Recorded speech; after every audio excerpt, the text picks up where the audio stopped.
Well, welcome everybody.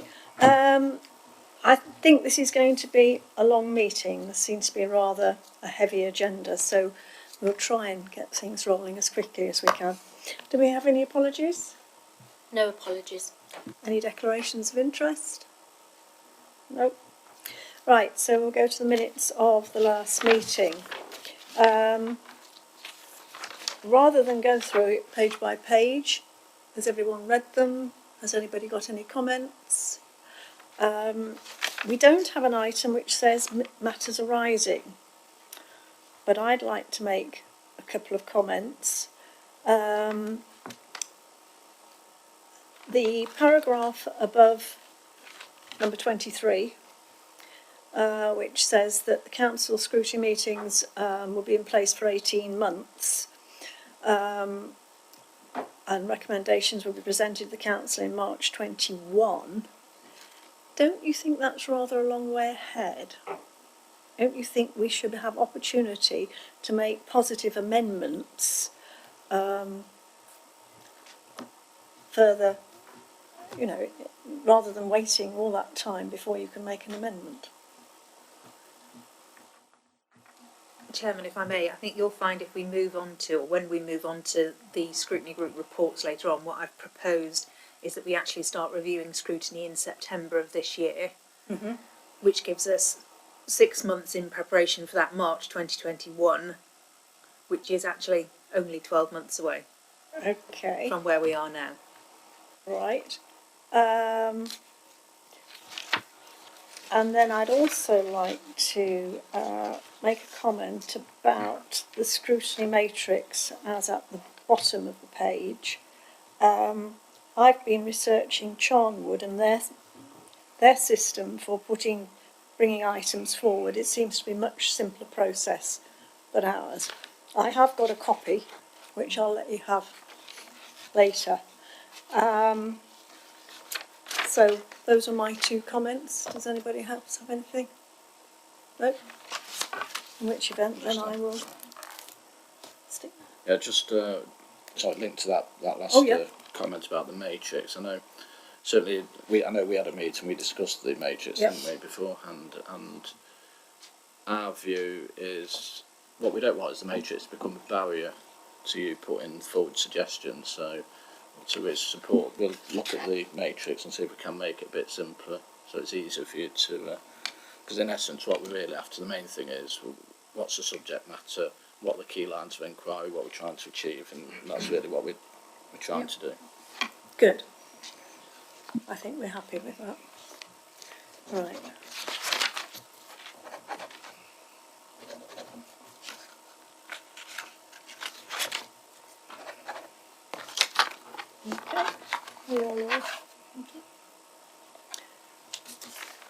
Right, now if we'll move on, we have item 4, which was the options for public engagement in scrutiny. And we did have a young lady from Nottingham Trent University who's done some research for us into public engagement, but I believe she's not here, I'm afraid. So Charlotte is going to give her presentation.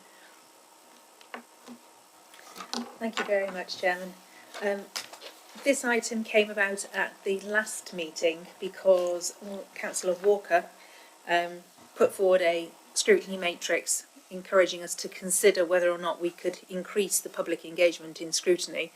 And what came out of it was quite an interesting discussion across the group as to, well, how might we do that and what can we do already? And there was not an awful lot of understanding or clarity about what we could do already as part of our own constitution and what other authorities were doing that we might like to adopt or consider based on certain topics that we might look at. As Councillor Cumberlack has said, around the same time, serendipitously, a student from the University of Nottingham got in touch. Her name's Annika Weinman, and she wanted to come and do a voluntary day's work experience a week within the Democratic Services team to get an idea of what it was like working in a political organisation as part of her CV, ready for when she was applying to do a master's degree in September of this year. So what she's been able to do is dedicate her time to having a good look around at what other people were doing and find us some really good examples of what people do to encourage public engagement in scrutiny.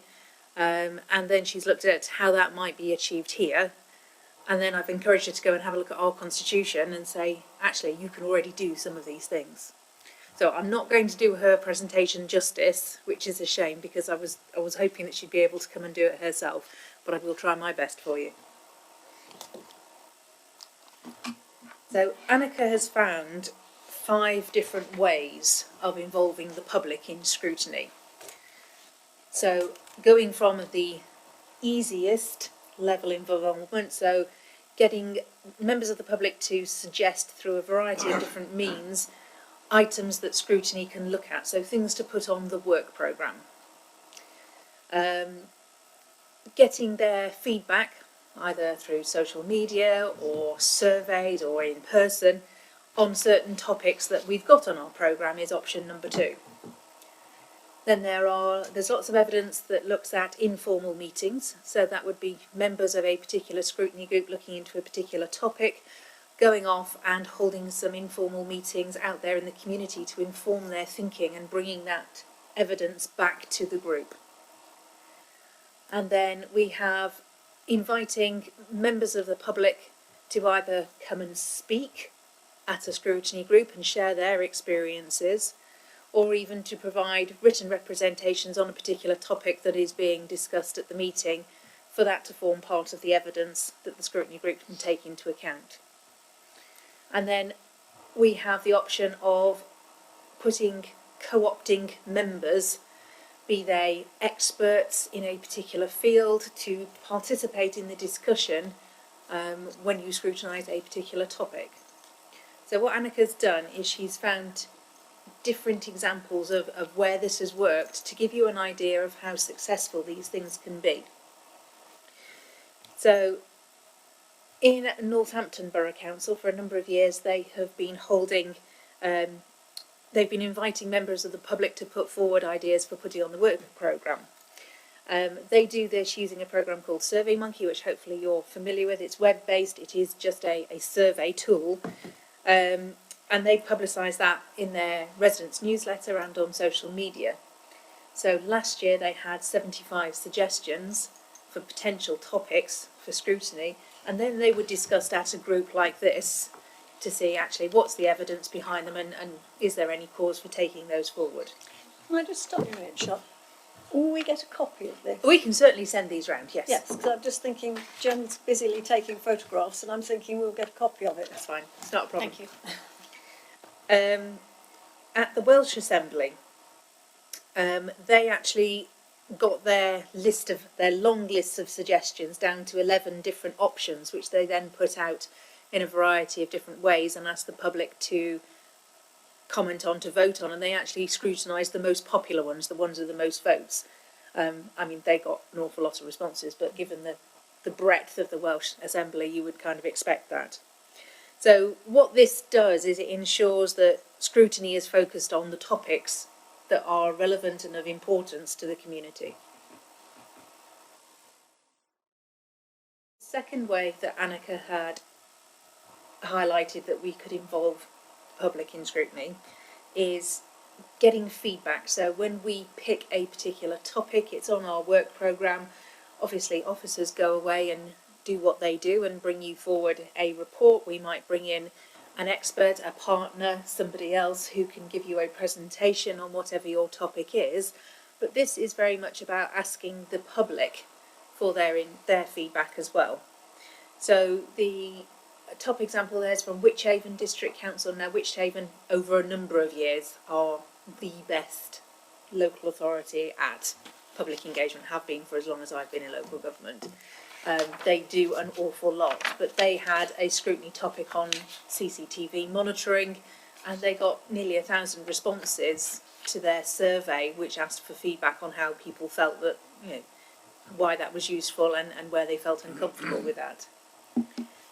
Northampton were a bit more targeted for their culture and tourism scrutiny panel in 2017. They actually put out a survey with 5 very specific questions again, they advertised that through their residents magazine and social media. They got 95 responses, but what they got was good qualitative data, because these weren't simple yes or no questions. This was asking the public for actual information about what it's like where they live.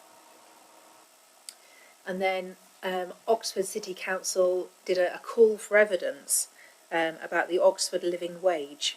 So it invited people from a variety of different backgrounds to put forward their evidence, which was then taken into account in the scrutiny meeting. This is not by any means, you can't tie this down to a topic. You could do this kind of survey work on any topic. Now, the council does do various types of consultation, and some of that does come through scrutiny. However, it's not been commissioned by yourselves as scrutiny panels. And that, I suspect, is perhaps the main difference with what we've got at the moment. It's very much a case of officers do it where they think it's important and adds to the evidence, but you guys may well have a different view, and you might want to have a wider perspective before you start scrutinising something. The informal meetings, it's very much about you getting out there and talking to people directly. So this really lends itself to the kind of the softer side of scrutiny. What's it like, your quality of life type issues. The London Borough of Camden there were looking particularly at the health and well-being of the Bangladeshi community, and they actually went out and met with the community as part of their scrutiny work. Now, what we've done in the past, just examples off the top of my head, when we have been looking at things like recycling, then you get a nice trip down to the recycling centre, the MRF, to see how it works, but actually getting out there and talking to residents about how that might work, what the differences are, what the difficulties are, and such like, bringing them together in a group, going to a WI meeting or a community group of another kind, may actually be something that you want to consider doing based on certain topics. The second example there was about transitions into adulthood. So this is a big topic at the moment for children who have been in care, so looked after children, and making sure that that transition is as smooth as it needs to be. And they actually did something that was relevant to that group of people. They took them all bowling and gave them burger and chips. But while they were enjoying themselves, actually they were able to chat, and it reduced the barriers between the two groups. Because if you'd sat in a room, a community hall or whatever, with a group of young adults, you wouldn't have got very much. So these are innovative ways of getting out there and getting evidence directly from people that you can then use in scrutiny.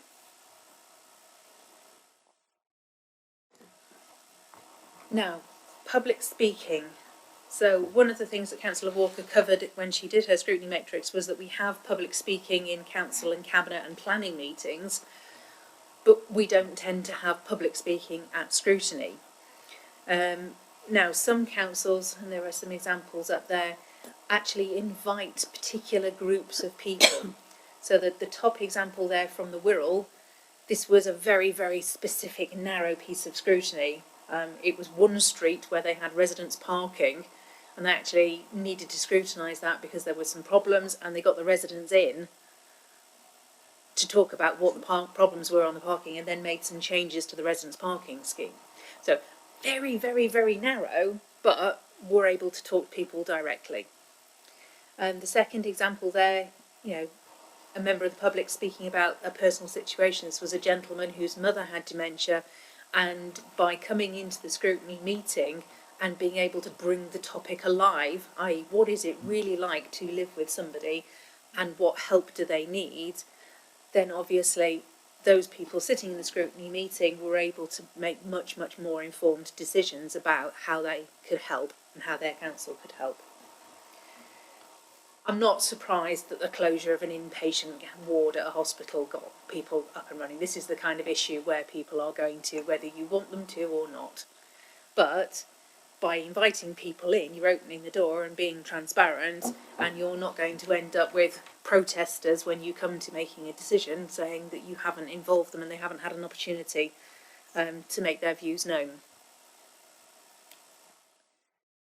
And then finally, that co-opting members. So this tends to be not necessarily members of the public, but where it works well is where you are looking at a very specific, possibly even a technical part of council delivery, council services, and you invite an expert to sit on your panel as part of your scrutiny panel to hear, the other presentations, the people who come in to talk about it, your partners and such like, but to provide you with that expert opinion to help you with your decision making.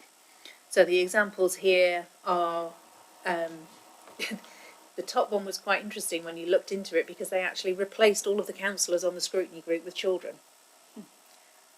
Officers came in, partners came in and presented in exactly the same way as they would, and the children were able to discuss it and make their views known, and then all the councillors kind of sat at the back of the room and listening to what was important to the children, which made the decisions that scrutiny group made were actually driven by the young people whose lives were going to be affected. The bottom one there's been, this is quite common in authorities where you have housing stock still around.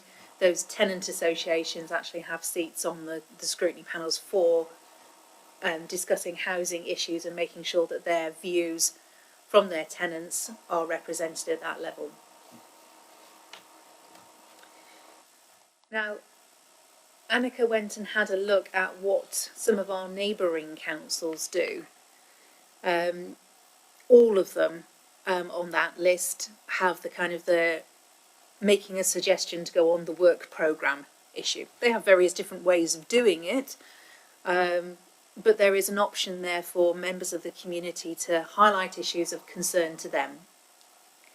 Several of them have scrutiny-driven consultation for items that they are scrutinising, and quite a few on the end will have some form of public speaking or inviting experts to be part of the scrutiny that the council is undertaking.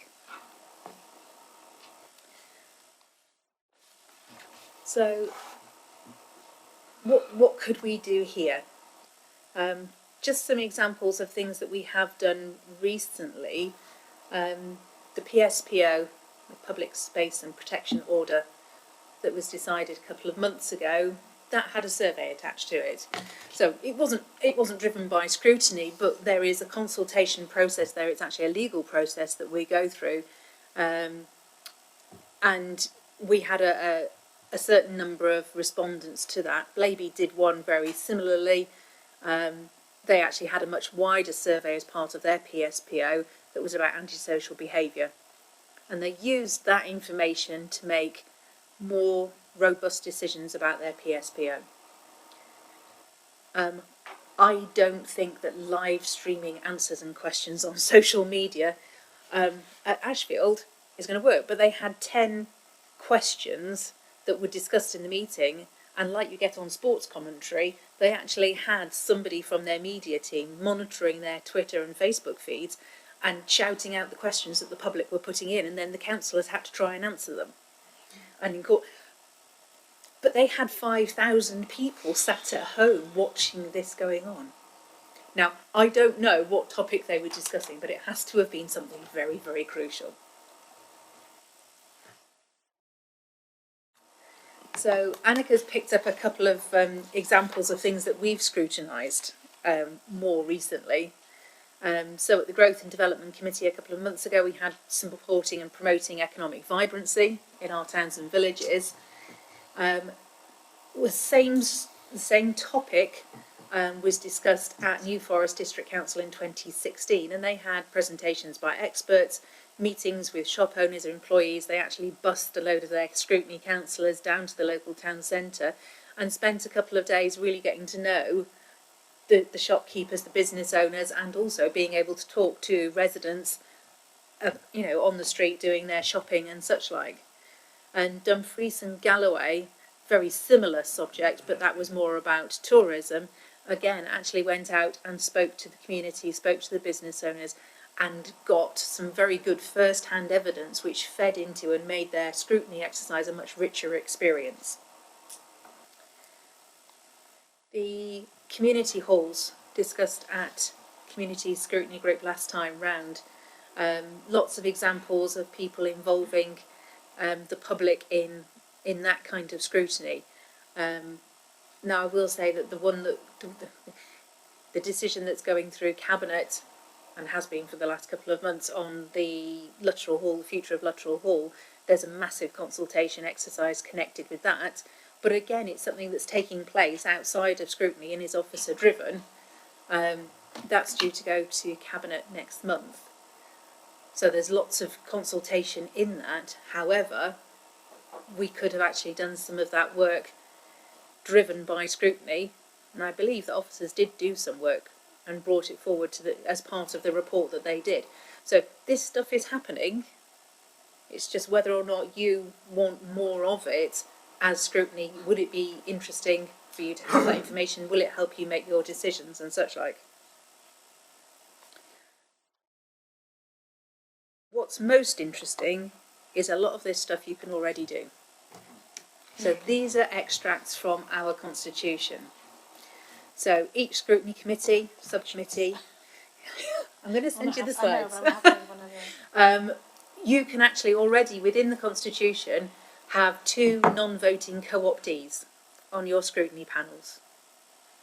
So, for example, the carbon management, climate change stuff that we've just been looking at, and that will continue over the next few years. But there's an opportunity there we've got 2 massive universities on our doorstep. Somebody somewhere is going to have a background in climate change and carbon management and be willing to come and help you with your scrutiny and provide that expert view as part of that panel. It's an option. The next one there, go on site visits, conduct public surveys, hold public meetings, commission research. Anything that you need to do in that kind of sphere that gives you the evidence that you need at that scrutiny panel. Now, what it will mean in some cases is you having a bit of thought and perhaps getting out there and doing some of these things yourself rather than relying on officers to do it for you. But it's a partnership. There will be some things that we can do, some things that you need to do, but bringing it all together, you get a much richer scrutiny experience. And then finally at the bottom there, inviting people to address the committee. If you are scrutinising something, for example, let me think, on the consideration of scrutiny matrices later on, Councillor Cumberlack's put forward an item on flooding. Very, very topical and pertinent at the moment, and we've got a list of people who have been affected by the flooding, and I'm sure that they would be delighted to come and tell you what it's like sloshing around their living rooms with wet feet, so that you get an idea of how that feels, what it's like to live in that situation and to be living with the fact that it may well happen again at any moment. Now, I know that a lot of you have been out in the community dealing with that firsthand, but bringing it into the scrutiny environment means that everybody gets that experience. So, let me just flip back. So this is the last one. I think what I was encouraging Anna to get to at the end of this is there are some great ways of involving the public in scrutiny. The majority of them you can already do. So it's just a case of being aware of those when you are thinking about your topics and how you might like to bring that evidence together and make it a brighter, more vibrant topic for discussion. Is can you bring it alive in some way by involving the public, by getting out there, by running a survey, by getting some information firsthand, or by having those expert witnesses to either come along and talk or be part of the scrutiny group. So I don't think that this is about finding new ways to involve people. I think it's actually firstly about using the tools that are at your disposal already to use them. And if we do that and it's not enough, then great, we've got some really good evidence and ideas of how other people are doing it. But I think the first place to start is, let's do what we can do already.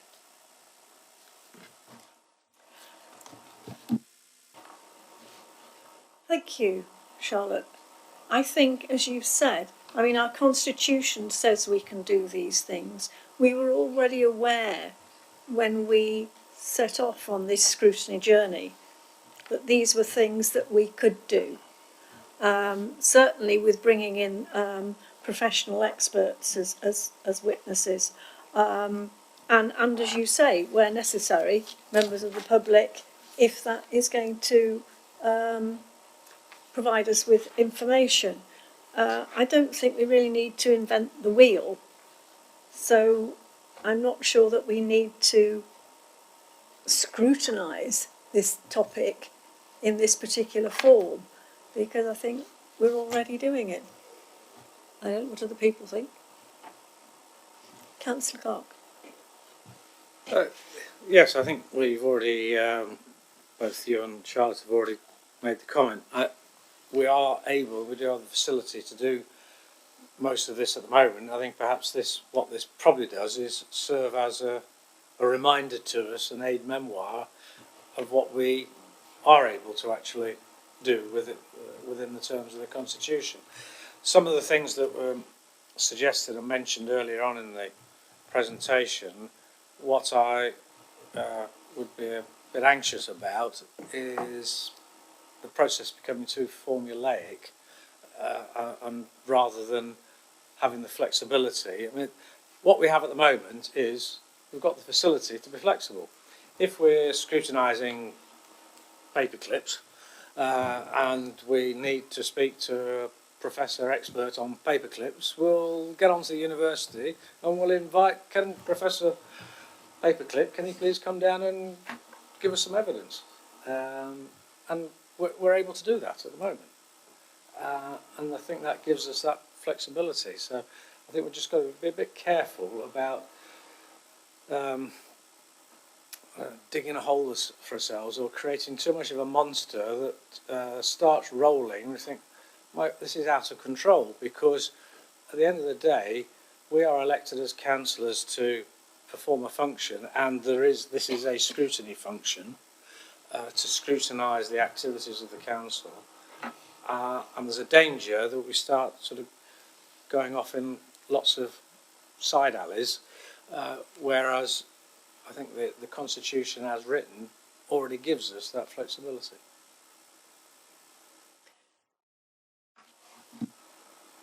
Yeah, and one other thing I wanted to say was that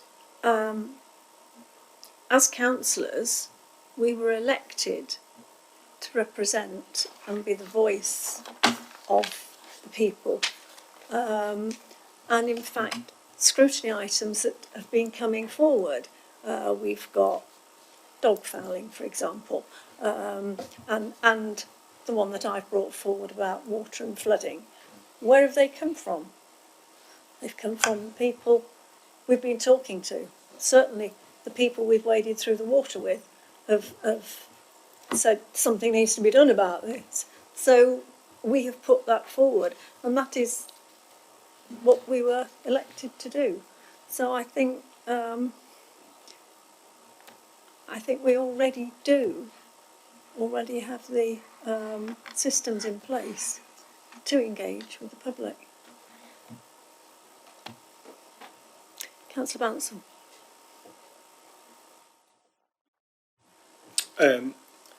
Yeah, I agree. I think we're probably doing a lot of it, but how often are we using like SurveyMonkey and some of the other tools that are available? I know you put up there around the live streaming, and I appreciate 5,000 is a hell of a lot of people and a lot of questions, but if it was dedicated to one thing and we had a few active people, I think something like that could work well, just for engagement purposes. And if you restricted it, and I can appreciate it might go down different avenues, but if you homed it in and brought specific questions back, I think that could provide real value as well.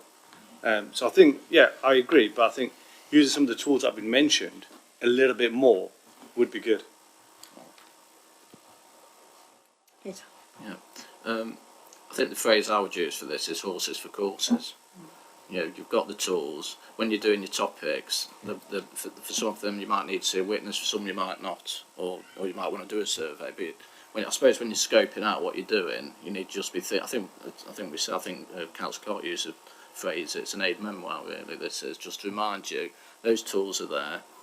Just think when you're doing your topics, do you want to use any of those tools to help inform, and crucially, it's got to add value. That's okay. Just to answer that one, I think you're absolutely right, and I think it's if everyone knows these tools are available clearly and what they should be used for, and I think the key word is value. As long as they're bringing value in, absolutely right. Councillor Brennan. Thank you. Yeah, I think there's some really interesting ideas in here, and I think I'm really reluctant to add anything else to the matrix before we get on to the subject of the matrix. But I think the aid memoir is quite a good idea. I mean, one of the questions before we confirm an item that we're going to scrutinise is, have we considered which groups, if any, members of the public, residents, committees, businesses, whatever stakeholder group it is that have the most vested interest in what we're talking about, have we considered how we might engage them in that process? So we don't have to. We could conclude that it wasn't necessary. We could say, yes, this group is an important group to engage with, and these are the most appropriate mechanisms, and let's agree that as a scrutiny group that's the way we want to engage with those stakeholders.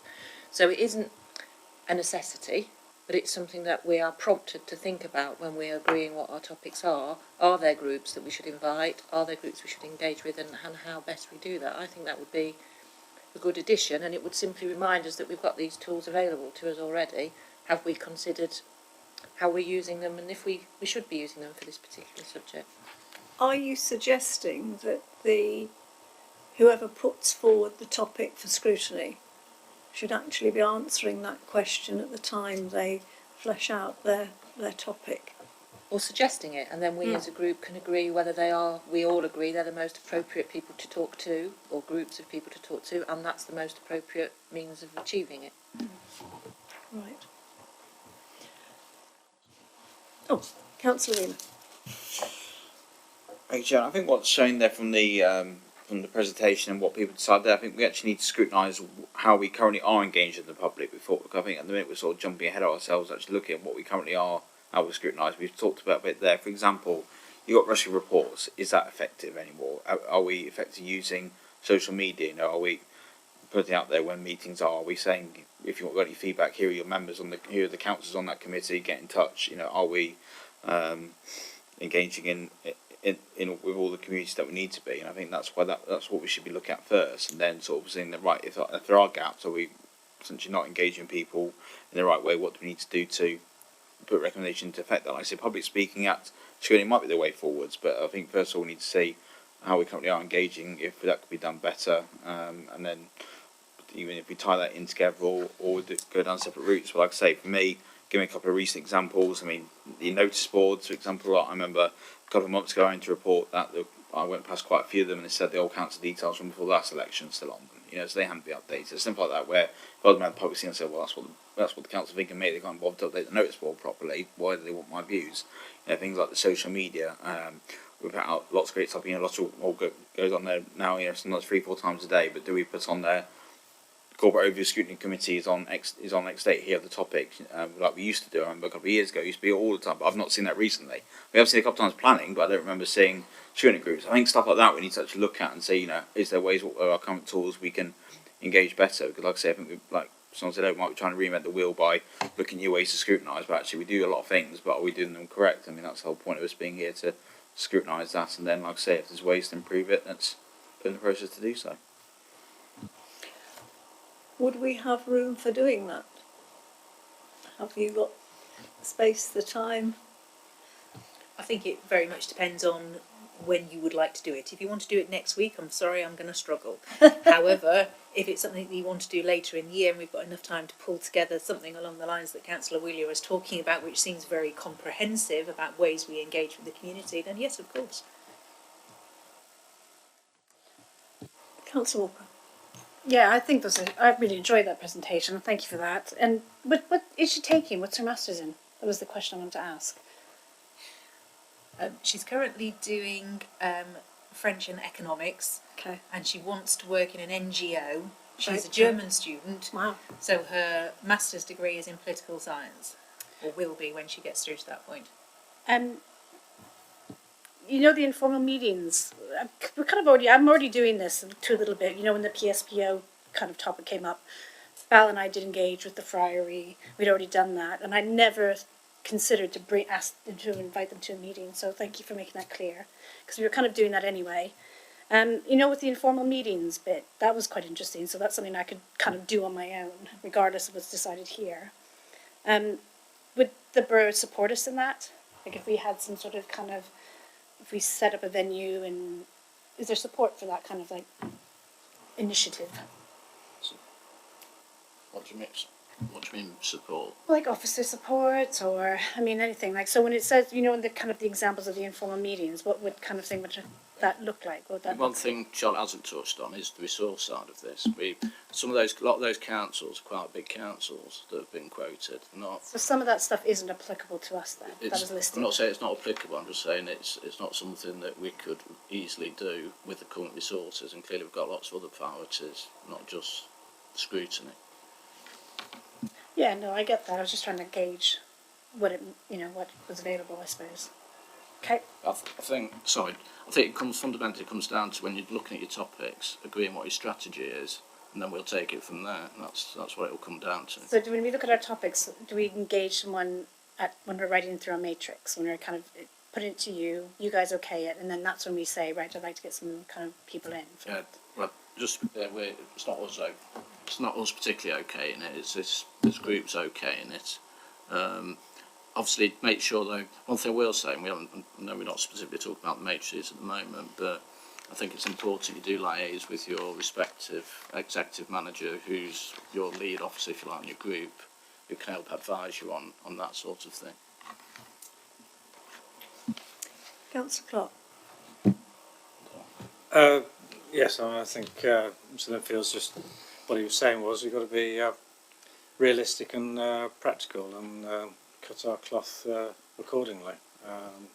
And there are lots of things that in general the council would like to do in the council, but we've got to be realistic about it.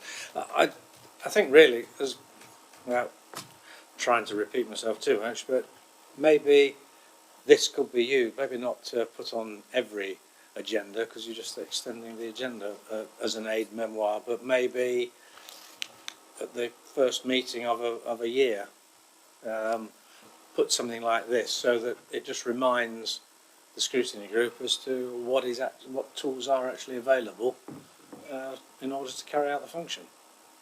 Yeah. Because you know everybody's human. They might forget. I'd forgotten that we could do. Well, that was available, or we could do this, that, or the other. Just a reminder. So can I ask then, are we in agreement that we take this matter forward, but we do it by way of assessing how we currently engage with the public? I'm still not clear on the process though, at which we would do this. Sorry? I'm still not clear on the process. Like, at what stage does this kind of this public engagement come into? At what stage would it be when would the invites go out? How would the process look? Can you put your microphone? What would the process be like? That's kind of what I'm trying to break down. How it would actually kind of work out if we were to have someone in here. At what stage do they get asked? Well, for example, I'm going to suggest when we start going through the scrutiny topics that we've already got, that when we get to the topic that I've put forward, which is to do with flooding, that there are experts from various agencies that I think we ought to invite to come and talk to us.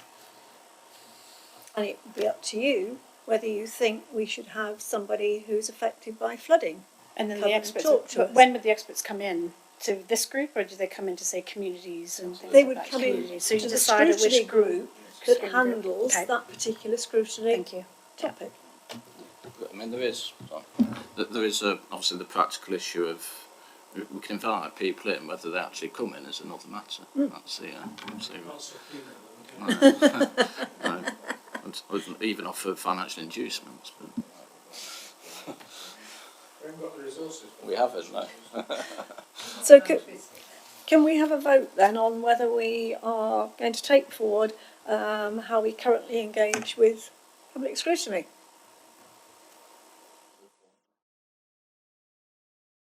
We all agree. Right. So we'll move on now to what's the next item? Oh, right. Implementation of change. And I think that's Charlotte. Thank you very much, Chairman. I don't imagine that we'll spend a great deal of time on this item this evening. If you remember, we put this on at the beginning of the year so that we were forced to think about the fact that this is a transition rearrangement. And if you remember back the last couple of meetings, we've been on various training events. We've had the scrutiny conference here. Councillor Comeback and I went down to an event in London. We've also had the scrutiny network. Now, from my point of view, nothing has happened since our last meeting in November that would require us feeding back during this segment on the implementation of change. And as I said earlier on, what we've done is we've included an item on this group's agendas for September meeting that will start to look at reviewing that transitional year and how we think the arrangements are working, so that we can then report through to council next March, which will mean that any changes that we want to make will then come into play in May for the start of the following municipal year. So I don't have anything to add on the implementation at this stage, but it may well be that other councillors have been doing the stuff and having thoughts that we're not aware of. We are in fact going to another meeting of East Midlands Council. East Midlands Council Scrutiny Network, I think, is next month. And one of the topics on the agenda is in fact the one we've just discussed. Yes. So that will be interesting to bring that back to the next meeting we have here. Does anybody else have anything to add? No? Right, so we'll move on then to item 6, which is feedback from the scrutiny chairman. If I can start with, is one of you looking at me? Councillor Clark. Oh no, you're not looking at me either. Oh, short straws. Right, yeah, with the last growth and development, we had two main topics. The first one was about business support that the council gives to businesses and to the commercial world, and the second one was about economic vibrancy in towns and villages. So, I mean, they were both really good news stories as opposed to scrutinising a problem as such, because I think we identified that there isn't a problem at the moment. However, I think one of the conclusions we came to on both of them was we're very fortunately in a good place with both of them, but what we have got to do is monitor them and make sure that we stay in a good place. So in terms of the business support offer, it was the council provides industrial property for rent, and because the gap in the market is or where the commercial world does not want to supply industrial units is in small units, so that's what the council specialises in providing, and the reason for that is because in the commercial world the return on the investment is smaller percentage wise. So there we are providing service, and amazingly 100% occupancy, which across the borough, which was absolutely brilliant. And the officers do a great job, provide a good service, but as I just indicated, what we do need to do is just make sure that that stays the case, and that hopefully if any problems do start or issues do start occurring, that they're flagged up. But essentially that was good news. In terms of economic vibrancy in towns and villages, again, we have a good news story on that, because it was identified that we do have a lot of vibrancy in towns and villages at the moment, and places like West Bridgford, an extraordinarily high rate of occupancy compared with both the city and in fact other outlying villages. And I don't mean necessarily in Rushcliffe, because I think villages in Rushcliffe also have a very high rate of occupancy, but actually going into neighbouring counties, into other small towns and villages, there are quite high rates of vacancy now. So it's again identifying and making sure that we monitor the situation, which is why, and we'll come on to that matrix thing in the next item, but That's why we do need to ensure that we keep an eye on it and that we are aware of any changes in the vibrancy circumstances. What we can do about it will be another story, but we do need to monitor it and ensure that vibrancy is maintained for our communities, because that's why Rushcliffe is a great place to live, partly because of the vibrancy of our various communities. Anything to add, Vice Chairman? No, that's fine.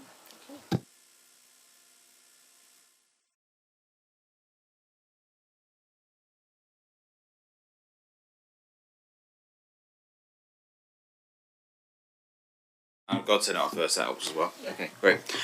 So yeah, our last group meeting was start of January, where there was 2 items. First of all was the review of the community facilities in West Bridgford. So this item that I want to bring forward, because there's been a lot of talk obviously about Luttrell Hall, but we have other community facilities that the Borough Council owns and operates in West Bridgford. Obviously, when there's no town or parish council, it's the Borough Council has took that man's stop of making sure there's community facilities, and you know, all of them now effectively lose money. If they were standalone businesses, they wouldn't be existing because the amount of capital expenditure, but in the end, they'd stay.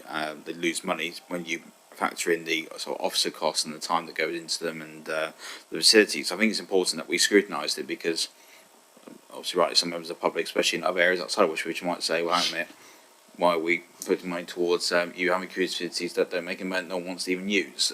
So I think it's right that we bring that forward to go through it.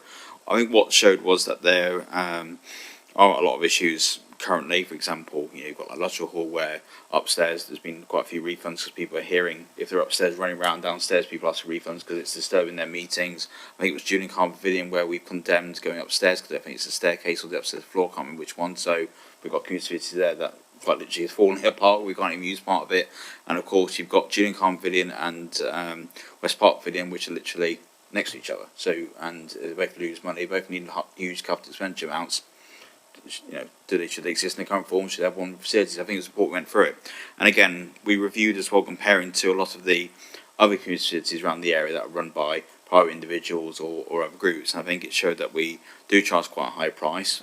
The problem obviously is you reduce your prices without getting more business in, you're just going to lose more money. So I think that's the one issue we've got really. People say to reduce your prices, but I think fundamentally our offer is outdated compared to a lot of other facilities. You say you compare this building to Luttrell Hall, you compare it to West Park, you compare it to Gresham Field, well, the golf course, whatever you want to do it to, there are reasons why people aren't going to certain facilities. And what came out of the meeting, I think, really was we need to actually have a proper review and look at these facilities, whether there are better ways to operate them and whether they still meet the community needs. Because if you are getting, most of the facilities aren't at 50% occupancy, then that's telling you that something's fundamentally wrong, that we need to engage with these user groups to go, is there a reason why you're not? Or some groups that are going there who have moved away to other facilities, why? I know for Gamson Community Hall, for example, the amount of groups there that aren't actually from Gamson. You've got like Keyworth Weight Watching Club that's there, for example. Well, why are they there? Why are you in somewhere like Keyworth? Why? A lot of groups have moved from Luttrell Hall to Gamson Community Hall or around the place. We need to find out what's going on. So it was quite an interesting item, and some which I think, like I say, raised that concern and what we need to look at going forwards, whether there needs to be a new community facility in Westridge that's sort of fit for purpose for groups that don't feel like they can use the current community facilities because they don't meet the needs of their group. Like I say, I can understand why, based on some of the feedback we saw that came back from users and looking at the figures of the usage, it's changing a lot from meetings and conferences to a lot more like yoga clubs and so we've got to say, well, yoga and Pilates, all that sort of stuff. We'd say, well, again, does that mean we need to change the facilities to be more adapted to them rather than focusing on weddings, for example, which are in sharp decline there, even though we've got the new Bridgford Hall. So, like I say, it was quite a comprehensive site. A lot of people commented on it, and there was a lot of feedback about, I think one of the members feedback that they had rented the hall, but they still hadn't had it invoiced 4 months after they'd rented it, so they just haven't paid for it yet. They aren't in private matter, and that was quite showing, well, if that's happened to one member, why has that happened to members of the public? So that was quite interesting that came out of it. The next one was the carbon management plan. So obviously a big topic currently. I think what we went through was the action plan in terms of the current specifics. Now, as has obviously gone through Cabinet recently, £1 million has been put into the fund to help implement this. It's quite obvious that if we're not going to achieve everything on that action plan within the first year, because we'll be bankrupt as a council. There's a lot of money that obviously needs to be spent, so we have to be very pragmatic how we're going about and using that money. For example, and stuff that we can't do ourselves. So for our fleet vehicles, we're part of a wider buying group. We can't just suddenly go out there and go, well, we're going to have 10 new vehicles that all run on water or hydrogen or oil or whatever you want to say it is. It doesn't work like that. We're part of a wider group.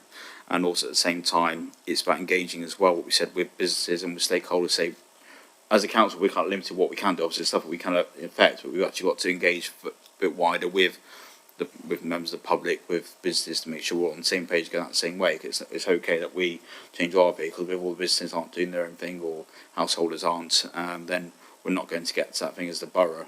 As a council, we might be able to get to the carbon neutral as a borough if we're knowing that target, because we're a bit selfish going on our own. We're actually looking wider and engaging those other key stakeholders. So, like I say, there was a lot of easy wins on there, which was in terms of looking at the potential solar panels going onto the buildings. They're looking at our current equipment we're using, especially with the new buildings, like for example the Bingham Leisure Centre.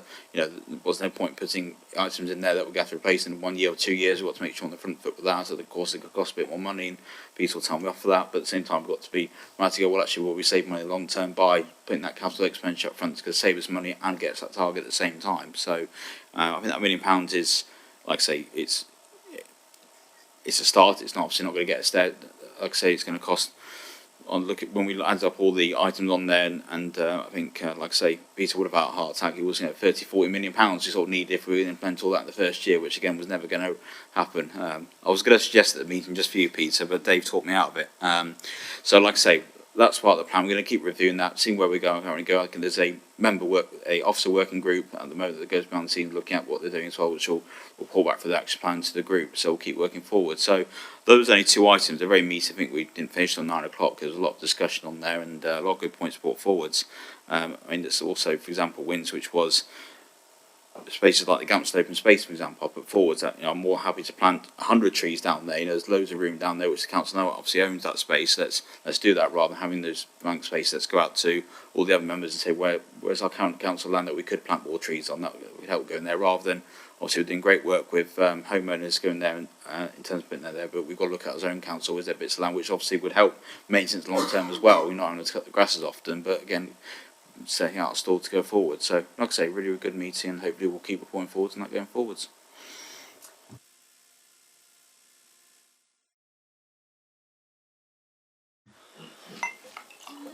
Thank you, Madam Chairman.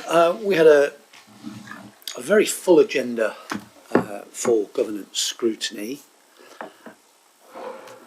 There weren't many of us at that particular meeting, which I wondered whether it helped with a very rapid progress through the agenda. But that said, we had some excellent expert witnesses to assist us. We had an internal audit progress from Chris Williams, head of internal audit at RSM, who's been with us for over a decade at least.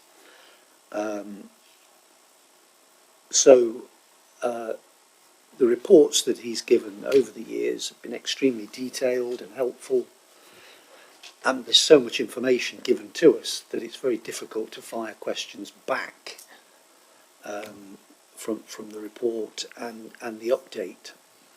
The latest report that we were given was based on enforcement and statutory nuisance,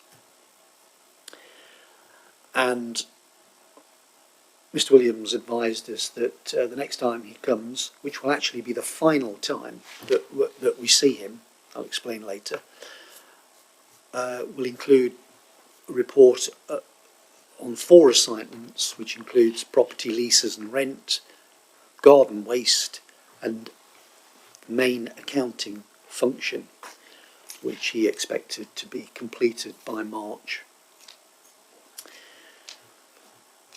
Following that item, we then had an update from our new external auditors. Mr. David Hoos of Mazars advised us of the external audit strategy, which included management override controls, valuation of property, plant and equipment, defined benefit liability evaluation regarding our pensions commitments and fraudulent revenue recognition. So that will be work ongoing over the next year. Then we moved on to a sort of a presentation from our new internal auditors, BDO. Mr. Dooley explained what the internal audit strategy would be in the new financial year when BDO take over from RSM. It was decided that it would be perhaps prudent to have a change of internal auditor and healthy. So he expects to be looking at budget management and reporting, licensing, markets, pest and dog control throughout the next year or so. So we look forward to those reports. And then we went on to a really juicy document, the Treasury Management Strategy, which I would think would take at least 2 evenings to get through with your cocoa. And that paper will come along to Cabinet and full council. And over the years, that has grown. That report. There is so much interesting detail in there. I don't know where to start because it is a finance anorex heaven, really. Why are you smiling? Well, it is. And How's your anorex?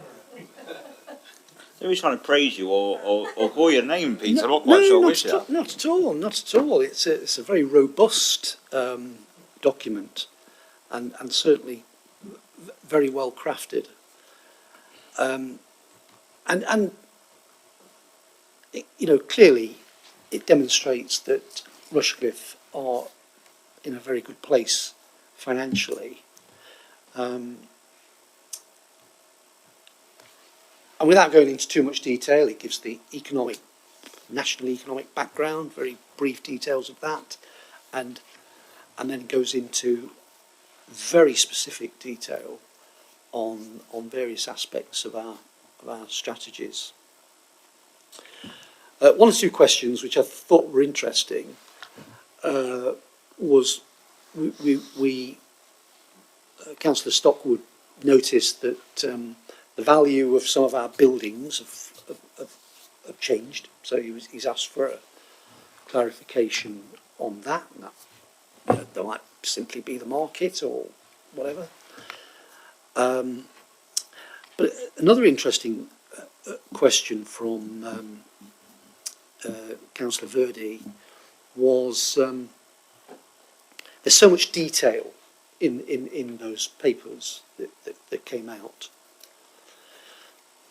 But would it be helpful if we included within it the reasons why we have the strategy?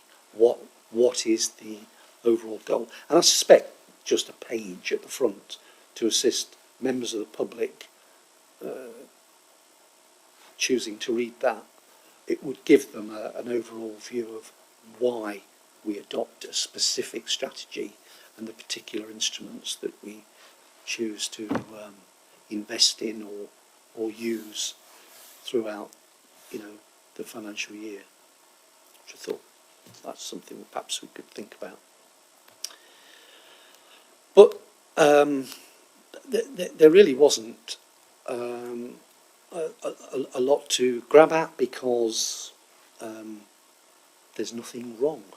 There was nothing to criticise, which sadly for me, as being on governance for most of my tenure, the last 17 years, means that you don't get stuck into anything. That's good, actually. Do a as well. worse job, Peter, because Francis wants something to do, alright? Stop performing so well. Kill. I've always said to people, it's not the most exciting committee on the planet. That said, when it all hits the fan, it's probably the worst committee to be on, as it did once when some work at Bingham Eaton Place went all a bit awry under previous chief executive, and it was years ago, and it was a big inquiry. Anyway, that's my report. Okay, is that it? That's it. Thank you. And that sounds like a 10 out of a 10. Not 9. Not 10. No, we don't need 10s. Oh, don't give tones. No, Oh, no gold stars. Always room for improvement. Always room for improvement. Right, okay. Right. So we now move on to item 7, consideration of scrutiny group work programme. And our recommendation is that we review the current work programme, consider any additional items, consider the scrutiny matrices, and determine the topics to be included in the scrutiny work programme. If I could just remind members, it is important to note the purpose of scrutiny.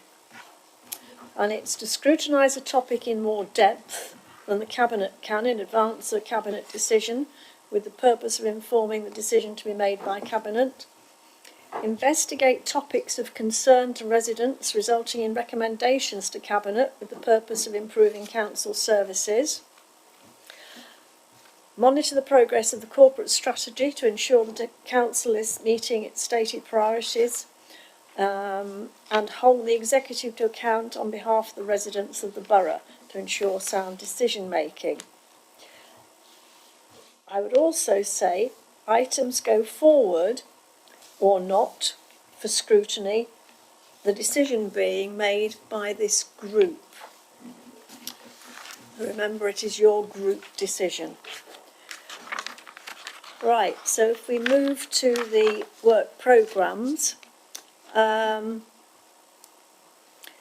we've got the corporate overview group, and it is a rolling programme. On here we had options for public engagement in scrutiny. Now, we have discussed that, and we have now decided that when it can be fitted in, we will have the reworded scrutiny topic, and you will tell me where that can be fitted in. The programme for corporate governance, I believe, Mr. Purdy-Horan, you had an item that you would like inserting. Well, I think Councillor Wheeler wanted to. Well, now my mind's gone blank for a second. Wanted to. Well, so to raise, which was at the HR, wasn't it? yeah, at the last personnel committee at Nottingham County Council, the officers were giving an update on to where the county council compared on sickness absence compared to neighbouring councils. They mentioned that Rushden Borough Council's sickness absence rates increased. Someone here has told the county council that. So to me, with that now being at the public forum, it should be that we are, as a council, are scrutinising the sickness absence rates and general staff well-being at in a scrutiny committee. Because, like I say, that figure's out there now. A member of the public could definitely ask that question in terms of what we're doing. And for me, I'm not aware if we've scrutinised this before, not while in my tenure as a borough council anyway.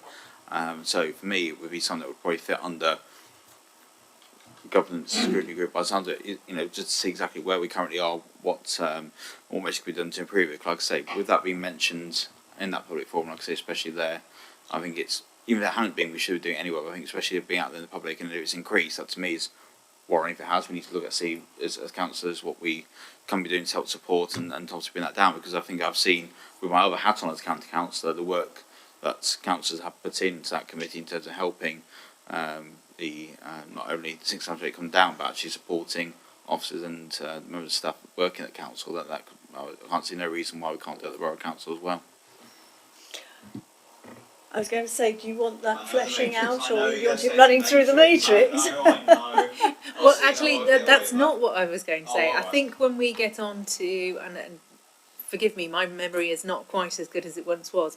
When we get onto the performance management report, corporate sickness is reported. It is. In there, and of course that means that it's there ready for scrutiny. From the top of my head, I think it's an amber at the moment, not a red. We have had an increase this year, the same as the county council, but at the moment we are still very much below the national figures, which are 8 days. We are expecting just slightly to breach them for the first time in a number of years, but since at least 5 or 6 years ago, we have been well under the national figures for our corporate sickness. So I'm happy to talk about sickness more when we get to that point.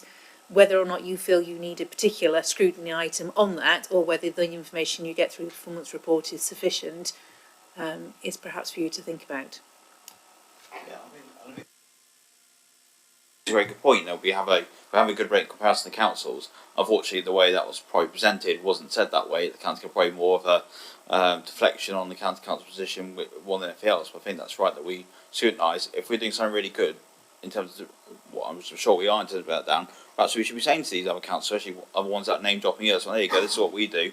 Perhaps you should be looking at doing the same rather than name dropping us into your report. But also at the same time, just because we are slightly under doesn't mean there isn't perhaps ways we could do to bring that even lower. I think that's worth saying. We should always aim to get that down to zero. I know you could say it never happened, but I think we can do. And it's not just the figure. I know from my years managed people, I'm sure everyone else has in this room.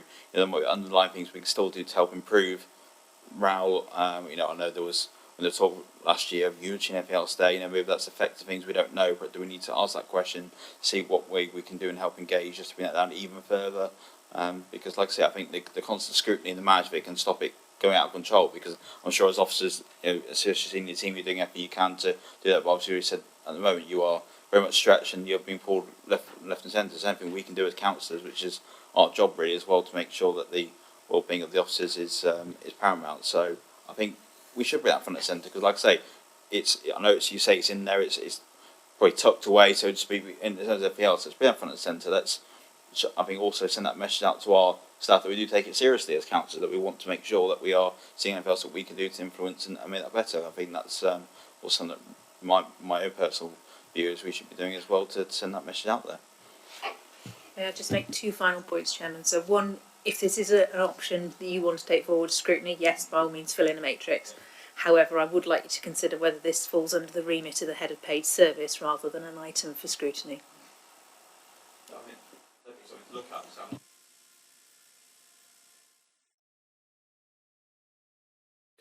Can I suggest that perhaps when we get to the performance report we can perhaps just focus on that and see if there's enough information there? Well, just in answer to Charlotte's sort of posing the question, anything that goes on in a council is open to scrutiny, and in terms of sickness absence, whilst head of paid service is responsible for staffing matters, that doesn't mean that if councillors are concerned about something, they shouldn't ask the questions. And in the county council, I know a little bit about it because I just happen to be the chairman of the personnel committee in the county council. We do every other meeting look at sickness absence because there is a trend of increasing sickness absence. We're trying to target it and get it down, and each time we get it down, it's actually going the other way. And I suspect the trend is probably similar in most councils, but doesn't mean to say we shouldn't ask the question as to what are the reasons for, or the main reasons for sickness absence, and is there anything that can be done in order to reduce that sickness absence? That's a perfectly legitimate question. Right, as you say, Mr. Linfield, we'll look at it as we get to that point in the final item. Right. the growth and development scrutiny work programme. Why has Fareham disappeared off it?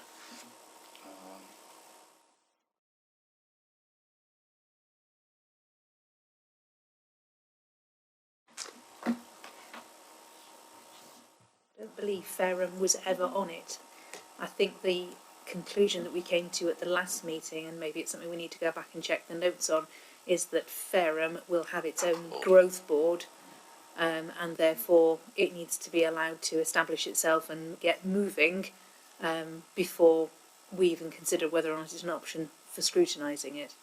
Sure, I saw Fareham on a work programme I somewhere. think possibly the issue was raised somewhere, but I think it was quite right. I mean, I think it was viewed as early days, and better to look at the implementation of something or how it's progressing and how it's proceeding, rather than, I think it's possibly too early to look at it at the moment.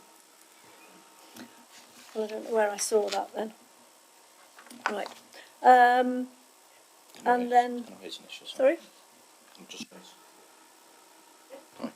Sorry, just by way of an update on the Abbey Road developer presentation, there is an issue in that we don't think we'll necessarily may have exchanged the contracts by that date, so it's unlikely that that presentation will take place at that meeting, and it's likely to be at I think the next one, which will be July.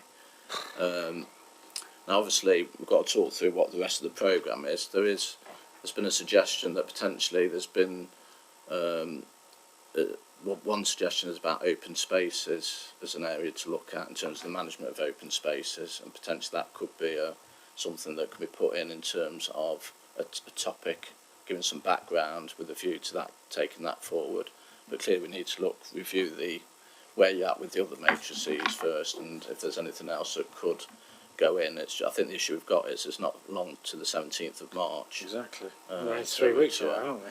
So we're dealing with the practicality of that. So I'm just giving you that advice, just as well in terms of expectations. Are you going to be able to get enough? I'm of the view that the open spaces should be scrutinised, but are you going to be able to get the information together and to have asked the relevant questions to the parties that need asking in time? From what I've been told, there's a good chance we can produce something for that meeting to do with open spaces.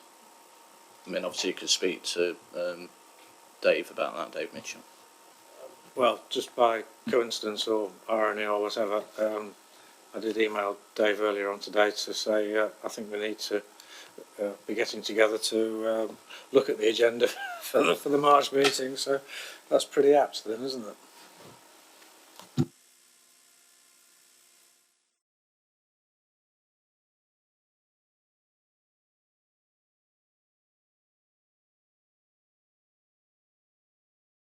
Well, I'm saying with that item, what we're doing is getting an update where we currently are, because we're waiting on the government's new proposals, which haven't gone forward yet, and obviously would have a dramatic potentially impact on not just board review, but obviously the finance of the council as well, especially if they did the green waste collection for free. So what we're going to do is kind of update where we are and where we think we might be, and what contingencies potentially we could do to put in place if and when proposal comes in. So it's worth saying it's not actually looking at the updates, so it's just, like I said, update where we currently are rather than a full-blown scrutiny of new changes coming from the government, like I say, they haven't come yet. Right. And then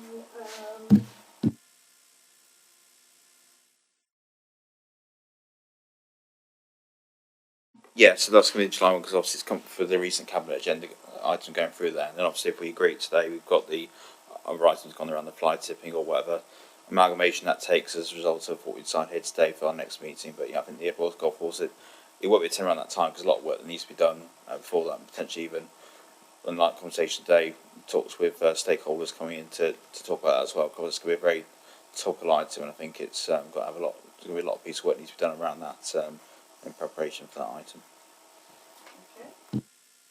right, and then if we look at the Appendix 3 and the items that are being brought forward. The first one on the list is dog fouling. This is a perennial issue for every council in the country, I think. And I was going to say for every man and his dog.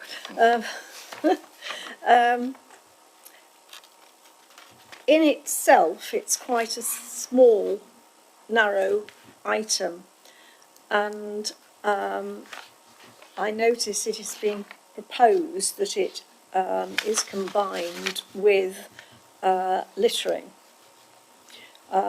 which to me seems to make sense. But I should have thought it could also be put together with fly tipping, make that a big substantial scrutiny item. Because as far as fly tipping is concerned, when does littering become fly tipping?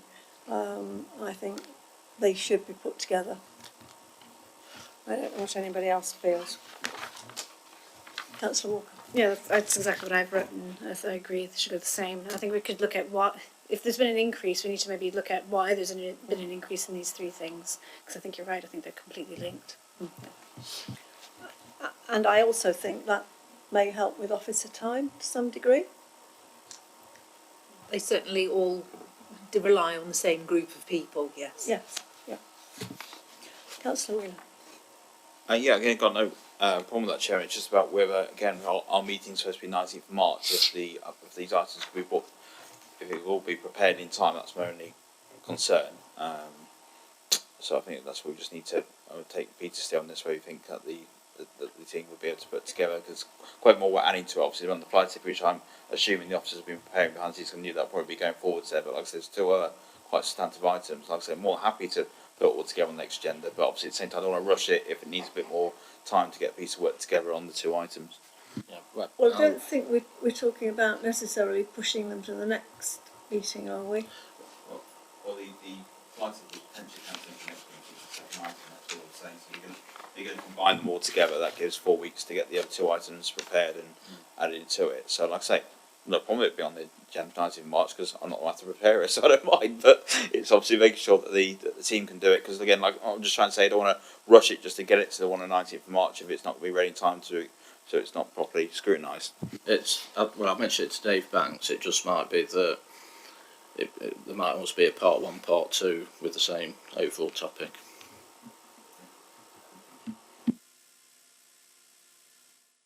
Is everyone happy with that? So we combine those three items and we're all agreed. Can you have just a show of hands? Yeah, good. Can I just ask? Oh, yes.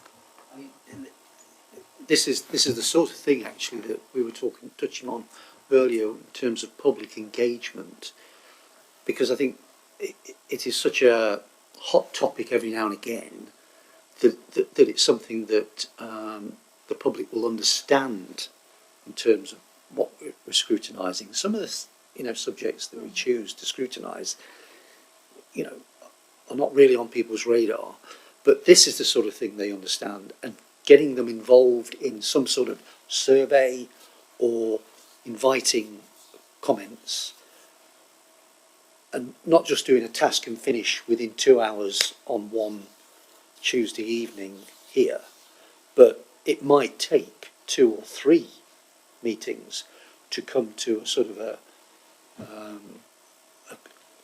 substantive conclusion, or not, and we may end up with substantial assurance that our current practices are perfect, or indeed we may want to just change things here and there. But it's certainly a topic that is worthy of substantial deep dive, as it were. Could we possibly ask the public to let us know of any particularly bad areas for fly tipping? I know there are regular fly tip sites which really ought to be brought to the attention of the Environment Agency, because I know they can put cameras up and that sort of thing. So might that not be an idea to ask public to notify us of any particularly bad hotspots?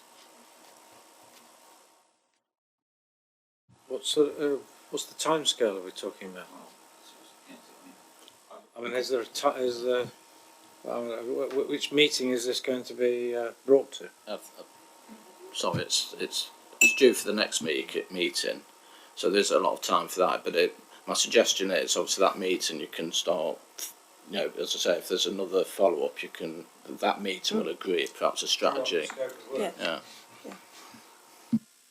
No, That's what I absolutely. thought. Yeah, no, Peter, absolutely there. I think, like I say, if it's sort of like a part 1, part 2, then obviously we can actually look at the scope of what we actually want to ask the public, because rather than a open-ended question of where the hotspots, well, we know where the hotspots are because we identify them as council. We have the cameras there. We have the big sign that's saying we'll watch you. And it feels like I've got one on Baskerville Lane, for example, which is one, and I know the one that really has got why Councillor Walker put this in is round by just off the A453. But like I say, I think if we ask that, then perhaps say to the public, these are, and formulate questions for there, because I think the problem is when you have a big open question, what the data you get back is going to be very hard to quantify, whereas if we can put together a specific question to ask the public around and answer the comments, we can hopefully get some more concise feedback that we can work that into the plan for the next meeting with this part 2, sort of what has been proposed, because as we said as well, the problem is we're not going to have all the information we want for the March meeting, because there's really 2.5 weeks to put it together if you consider the pre-meeting and getting the agenda out. So I think that's why we've got to be very careful. We can use the next meeting as a springboard for that. Yeah, I hear what you say about part 2. I think that would be a good idea. I don't think we can assume that the council know where all those hotspots are, because this is where we as councillors find out. You get somebody bending your ear about, do you know they keep picking that gateway there? We heard it only, can't remember where it was at, maybe at breakfast a couple of weeks ago, somebody telling us that they're regularly dumping carpet samples in a gateway on a lane which I know is monitored by the Environment Agency, but not at that spot. It's up at the top. So I think if you could get the public, but it's getting them to come forward rather than just come and bend your ear. That becomes the problem. Right, so that's moot, that's done. That's done those 3 items all in one go. That's good. We then move to, what's the next one?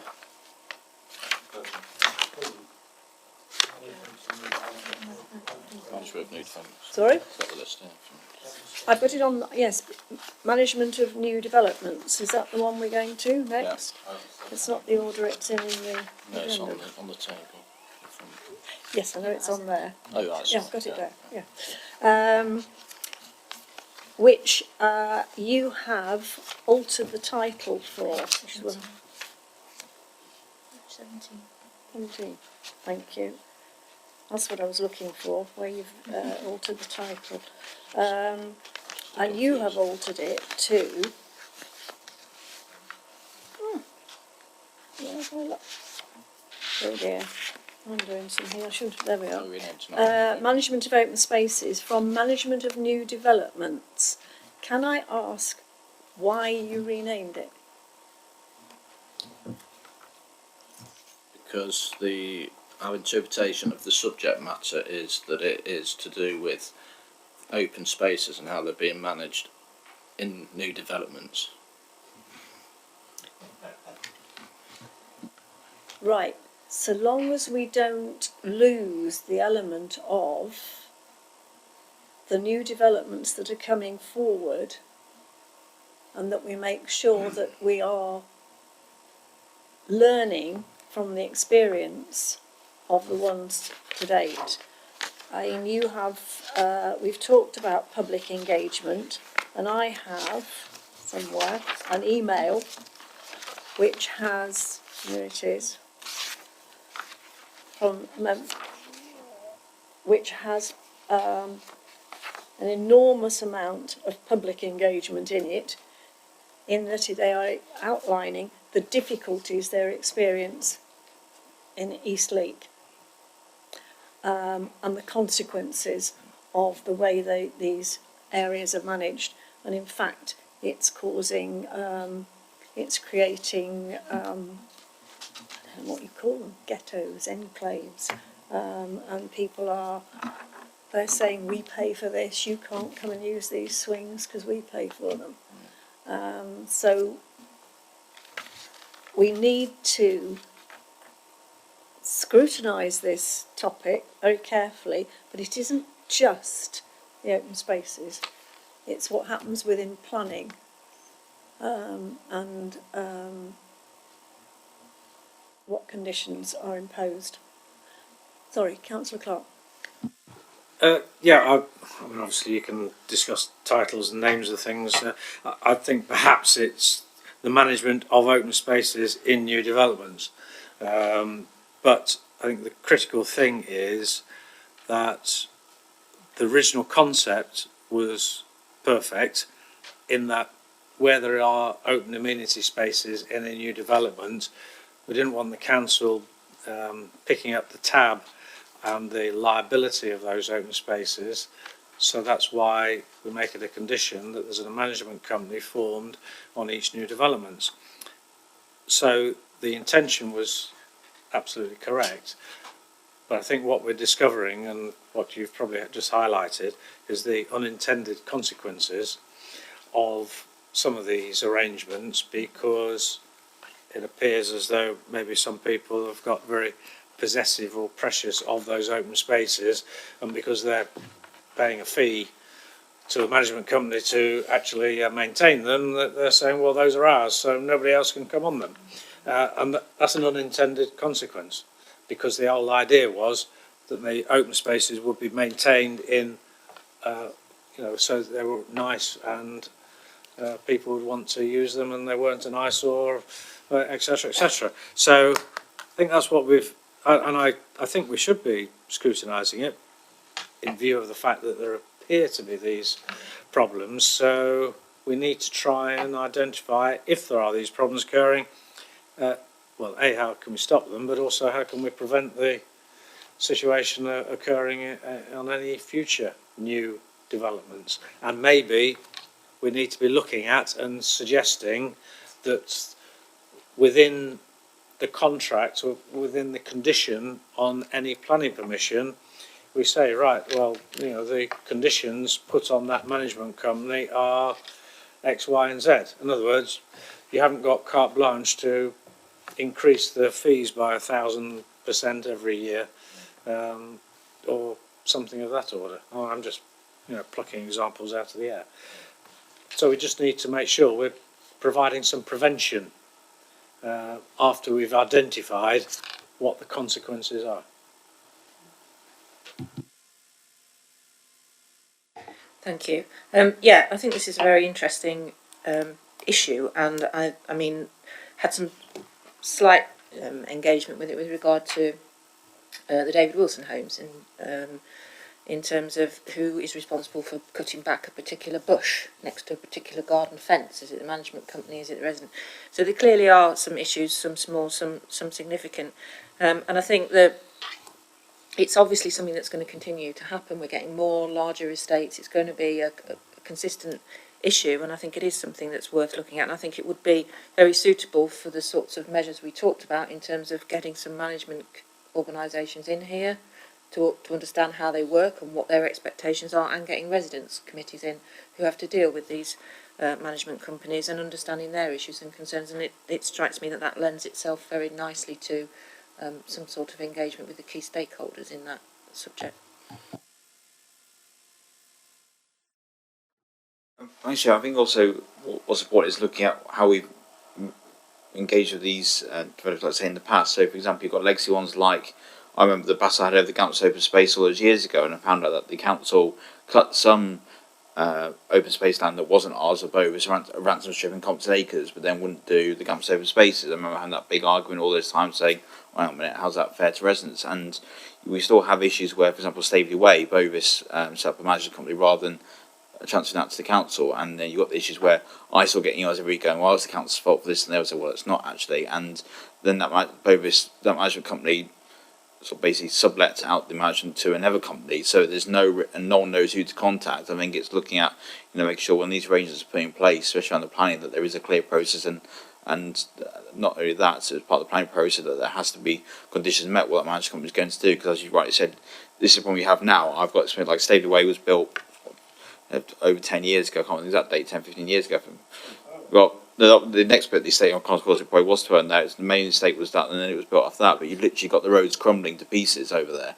But the council can't do anything about it, and the management company won't until it's health and safety and they get enforcement action, which isn't the right way. So I think it's worth considering that. But also, like I said, strategy. So the council might decide to go cut some ransom strips somewhere or do something else. But should that be scrutinised why they do that? But they won't go and do other spaces. I know there's areas in Eastleigh from Legacy that aren't maintained, or some bits are and some aren't. Like I say, we had the issue at Gamston, that was sorted. That wasn't really on a policy. That was more of a decision taken at the time by the leadership and the officers. That wasn't in it. And you could even say, was that scrutinised?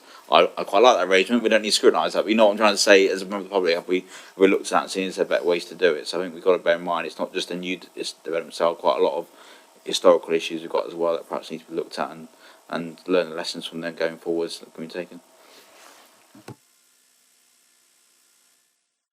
We all seem to be in agreement that this is a vital item and should be scrutinised. Is that correct? Yeah. Oh, Councillor Walker. Will we also scrutinise whether or not management companies are even whether we can do without them? Will that be part of the scrutiny process? Can we add that in some? I mean, is that a necessity to these new developments, management companies? Can I, Yeah, please. being as I was the leader of the council at the time we introduced the policy, Yeah, please. it was sort of dear to witness that. it was I'll be witnessing it probably my own scrutiny. It was dear to my heart because there was an issue raised where open spaces were becoming a serious liability to the council cost-wise, and it was, in theory, in order to manage those open spaces, we'd have to be pushing the council tax up to completely unacceptable levels. And the issue was the amount of money it was costing. And so we decided on the policy, because we'd had plenty of experience from other councils, that a management company that was subscribed to by all the purchasers, and it's written into the contract, and just in passing, we can ask the developers and maybe some of the other people who deal with sales negotiation, how it's dealt with in prospective purchasers. But the point was that we ensured that the actual cost of maintaining the open spaces would be borne by the people that are purchasing the houses. Now, okay, this is one of these unintended consequences. You could argue that resulted in, apparently, people becoming very precious. So, well, if I'm paying to maintain that land, that's my land and nobody else is going on it. So I suppose you can always say there is an option. It comes under the do nothing option, doesn't it? But certainly we could ask the question, do we not put that condition on anymore? I would absolutely, I can already declare my position in that I would argue that we must maintain those management companies, because otherwise the liability to this council that decision was made when there wasn't the amount of development taking place. So if you imagine now, with all these 13,000 houses being built now, and the amount of open space that the council would be liable for, it would just sink us from a financial liability point of view. Thank you.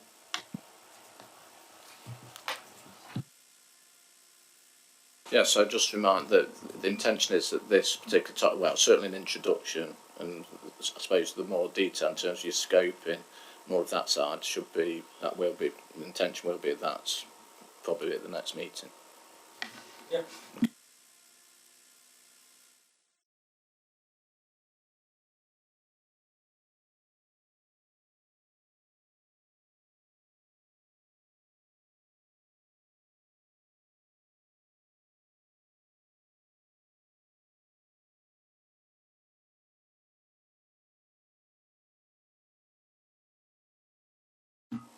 sorry, I'm not on, am I? That this is something, in the light of what's been happening recently, something that needs to be scrutinised pretty urgently. Councillor Purdy-Horan. Well, I would argue that we shouldn't rush it. Yeah.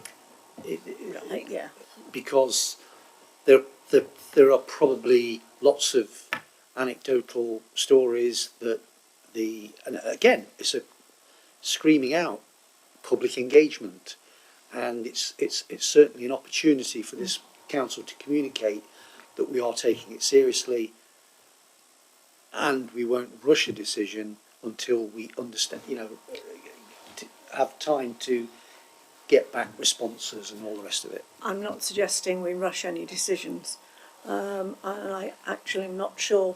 It depends on how long it takes for you to produce the item, but I don't know whether it will go to 1 or 2 meetings, because I do think you need some professional witnesses and maybe public witnesses.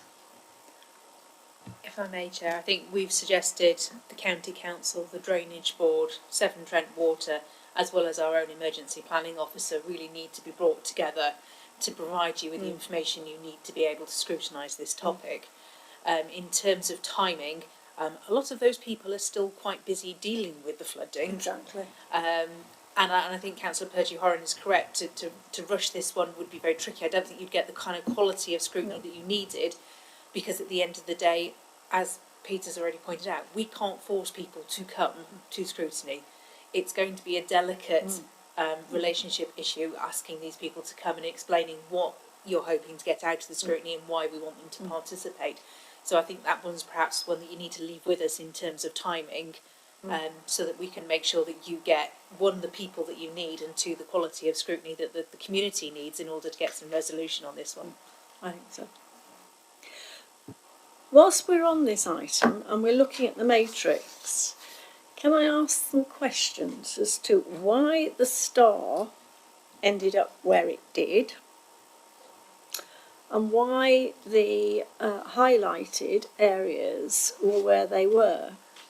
Under importance, you've put it as some evidence of links, but indirect. I should have thought there was good evidence linking both aims and priorities. And I would have thought under impact there was substantial community-wide benefits.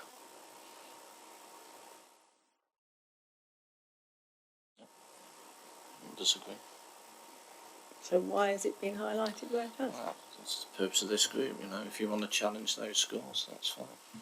Well, yeah. On page 23. Which page? Looking at that one. That's what it got.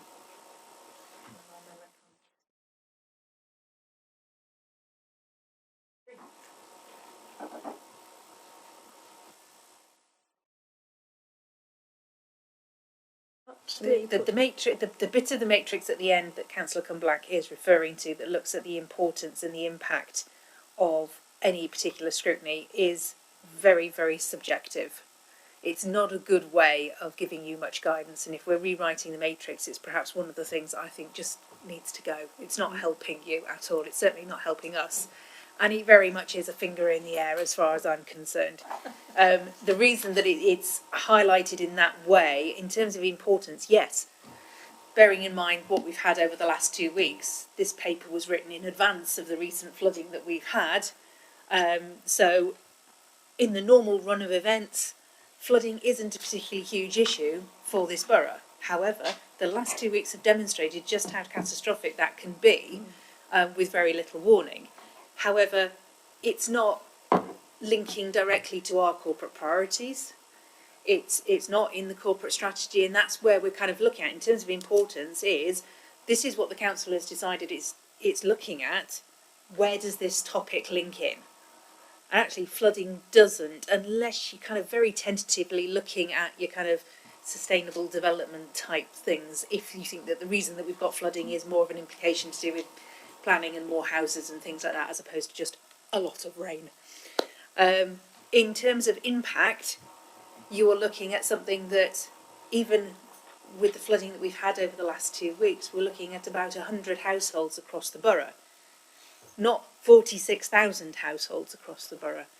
So whilst it's very, very hard for those people who've been directly affected, it is not affecting the vast majority of our population. So that's where those two things have come from. Whether you agree or disagree, as I started off by saying, is it's very subjective, and I don't think it's helping us work out which topics we want to scrutinise. No, I don't think it has any benefit whatsoever. Councillor Clark. Well, I think what Charlotte's just been identifying is it's down to public perception in relation to this particular topic, because with it being such a hot topic, obviously no foresight that there was going to be all this rain. But the public, it's exercised the public's minds completely. And I think what's identified, and both my colleague on my right and our third ward member and myself, we have seen direct evidence of the public perception only in the last couple of days because of a new development that is going to be, or is being proposed, which partially floods, and the public is up in arms saying, why the heck are you looking at building on this, because this place floods? So the problem is that it doesn't necessarily flood for the reasons that they think it does, but nevertheless the fact that there are floods has exercised their minds, and now it's high on their list of concerns and priorities that what are the councillors doing about this flooding?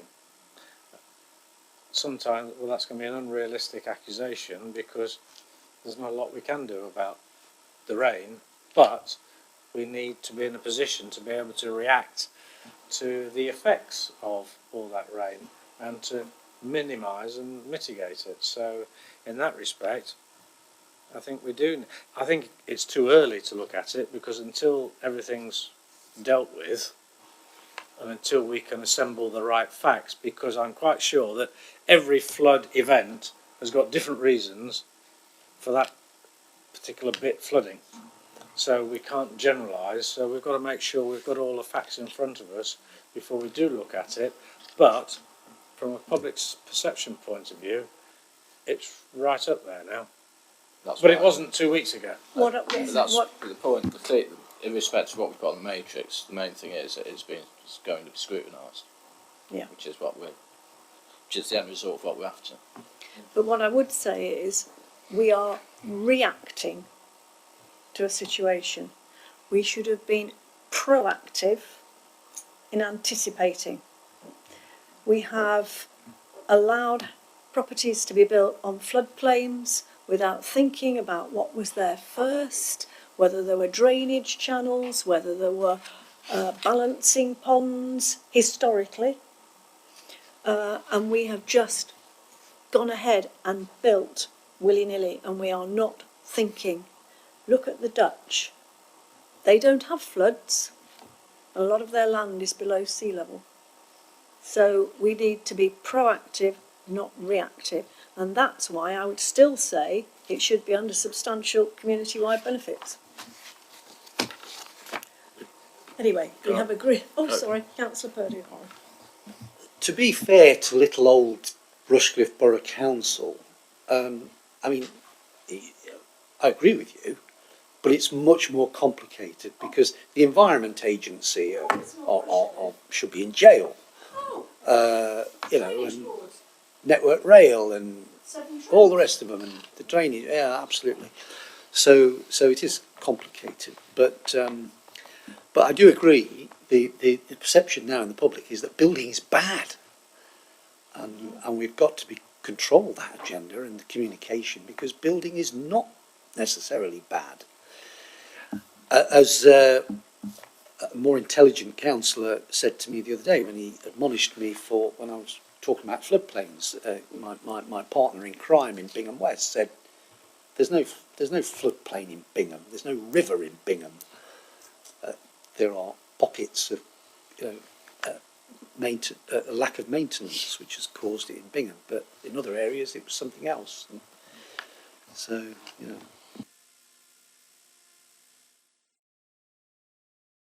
I'd say it's just very important that we do get the stakeholders in, because, like you say, we could, if we have this community, we just talk amongst ourselves, not going to achieve everything. Let's be honest, it is the other partners, and so perhaps I tell them they should be in jail, though, Charlotte. They might not turn up then, but we can put them in jail afterwards. I think, especially, for example, the county council drainage, everything else. I just know from an issue raised the other day, which was a crossover, where the reason I've got flooding in an area of Westbridge is because the culvert's blocked on the green line that the Borough Council maintains. And it's stuff like that where we need to scrutinise. Well, is it more joined up thinking? Because it was a case of no one had told the county council or other councils that had been blocked. It was all very, when you start looking at it, you get you reading, oh my God, what's on earth here? But I think it's very important we get those partners in, and perhaps make it clear to Charlotte reading that it's more of a, we're not going to just sit there and tell them it's all their fault, because we're not going to get anywhere if we do that. It never works or anything. They'll get defensive and blame us and everything else. It'll be more of a, right, we just want to understand from your point of view what the challenges are, what we can all do working together to improve this and make it work going forwards, because they could do without the earache, I'm sure,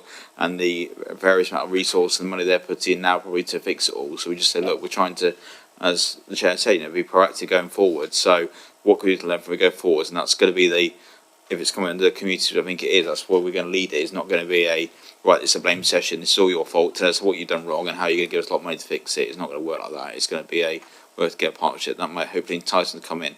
We'll even put on some biscuits, so that helps as well. I just think if you are getting the Environment Agency in, and I think we need to put something about the new houses on there, because that's something that came up at planning in Reddington, and they're building on this flood zone 3. But because the Environment Agency hasn't done an up-to-date kind of examination of what the effect of those houses have been on the water system and the dikes and the drainage. That's the argument. It's not that they've done a bad job or anything like that, or that they're wrong. It's that it's the date. That's the kind of crunch bit. So if that could be brought up, that'd be excellent. Thank you.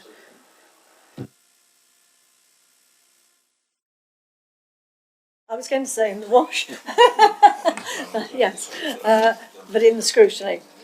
So we're all agreed on that one, and we move on to the next item, which is how the 6 strategic employment sites being developed, and how is the council engaged with the stakeholders. Does anybody want to speak on this particular one?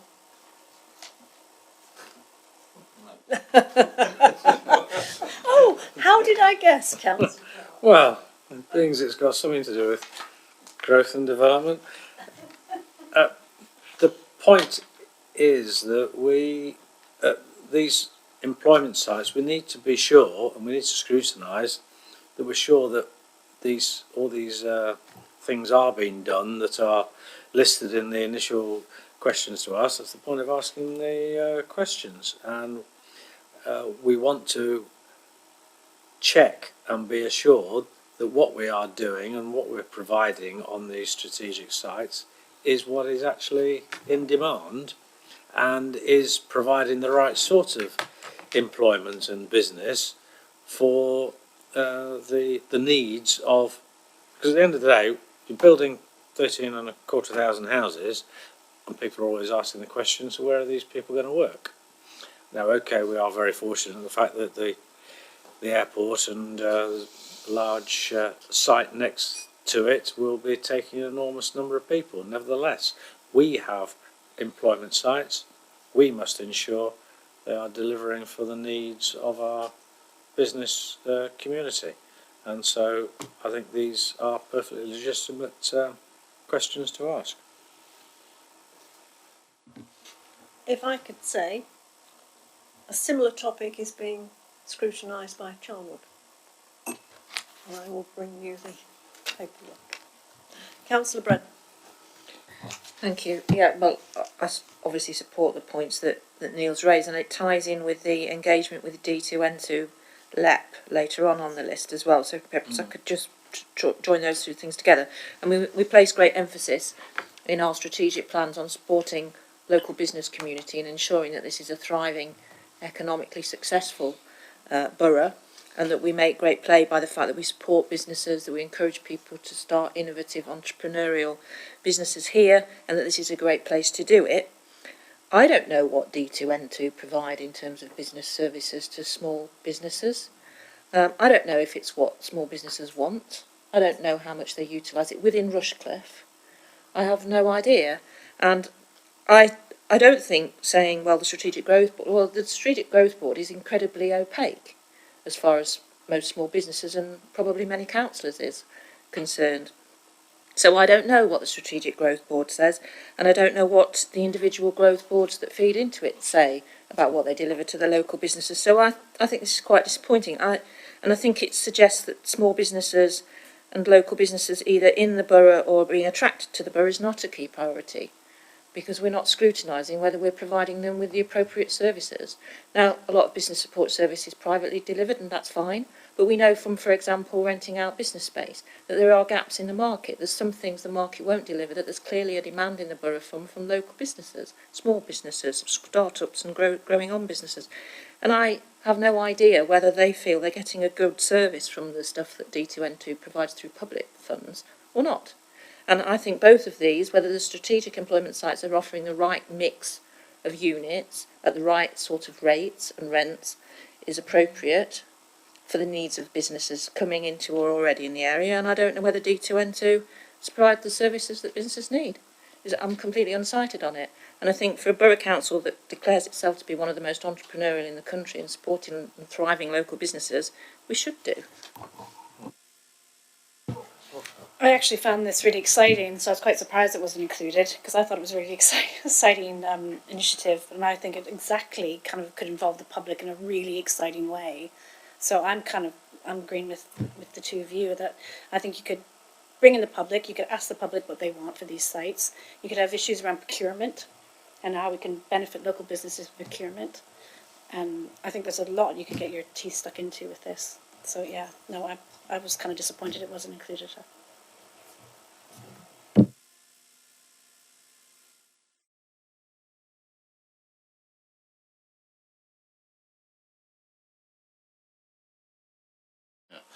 Just to be clear, we're not saying they're not to be included. It's just we're not quite clear on the focus of what you want to look at. And so when we've got that information as officers, because going back to the issue about resources, just need to be clear what the focus is.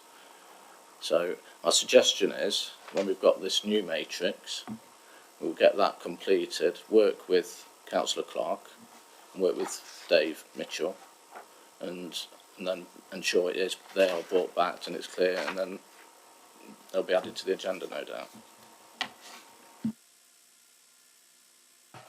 To me, that would be a really good opportunity to ask D2N2 to ask the businesses what they want to, get that involvement from the D2N2. It doesn't have to cost us anything. That's their job. Their job is to engage with businesses. So get them to ask the businesses, what do you want us to kind of do with these strategic sites? What would benefit businesses? That'd be a nice kind of joined up thinking, I would think. I agree, and I thought I was quite clear. I'm very clear what I think we would want from these, with the addition of other contributions, such as you say, procurement. I could quite happily sit and spec out something to bring back to the group with Neil, with you, if that would help, because I'm quite clear what I think we wanted to look at. So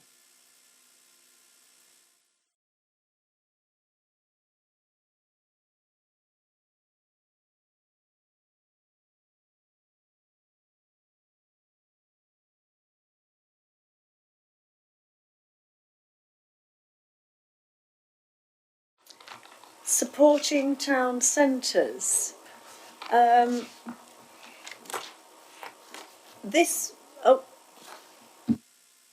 well, I was sorry, I didn't really expect you to bring me in quite that quickly, but I was just trying to sort of short circuit the thing a little bit, because I did allude to it in my feedback from the previous scrutiny group. We're not suggesting that we're scrutinising this as a topic per se, but in the last scrutiny group meeting, we specifically agreed that it would be brought back, or we would sort of in 12 months' time ask for an update to monitor the fact, because if you remember I did make the comment, we have to make sure that our town centres remain vibrant, and therefore that was the reason to bring it back in 12 months' time with a report to ensure, because as councillors we are responsible for making sure we have vibrant communities. So it's a perfectly legitimate desire that we need to be assured that our town centres are remaining vibrant with a progress report that we can monitor in 12 months' time. It's quite simple. So therefore, what we want to see is it actually shown on the work programme. So that's what you want to see on the diary. You want to see that it's been allocated a slot. Okay. So we're all happy with that one, right? We now move on to availability of banks and cash points, which I think we all agree are declining significantly in the borough. It is a topic which is coming up at the Town and Parish Forum.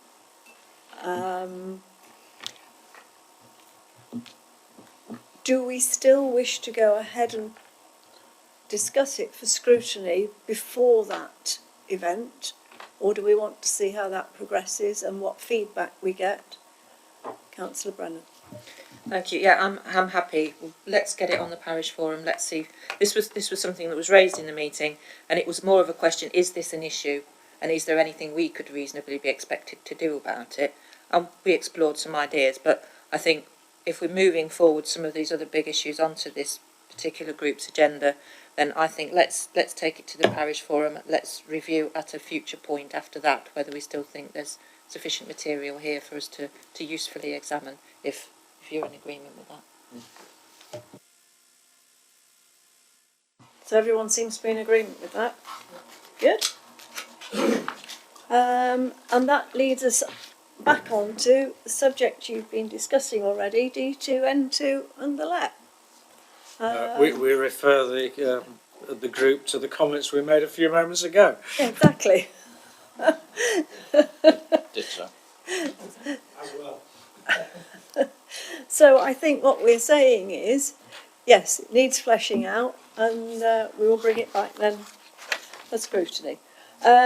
We then move on to the Borough Council's planning enforcement policy. Now, I seem to think that I brought this up at one point, along with planning, which I have some more items which I want to add to the list for planning. But yes, has anyone any comments on scrutiny of the borough enforcement policy?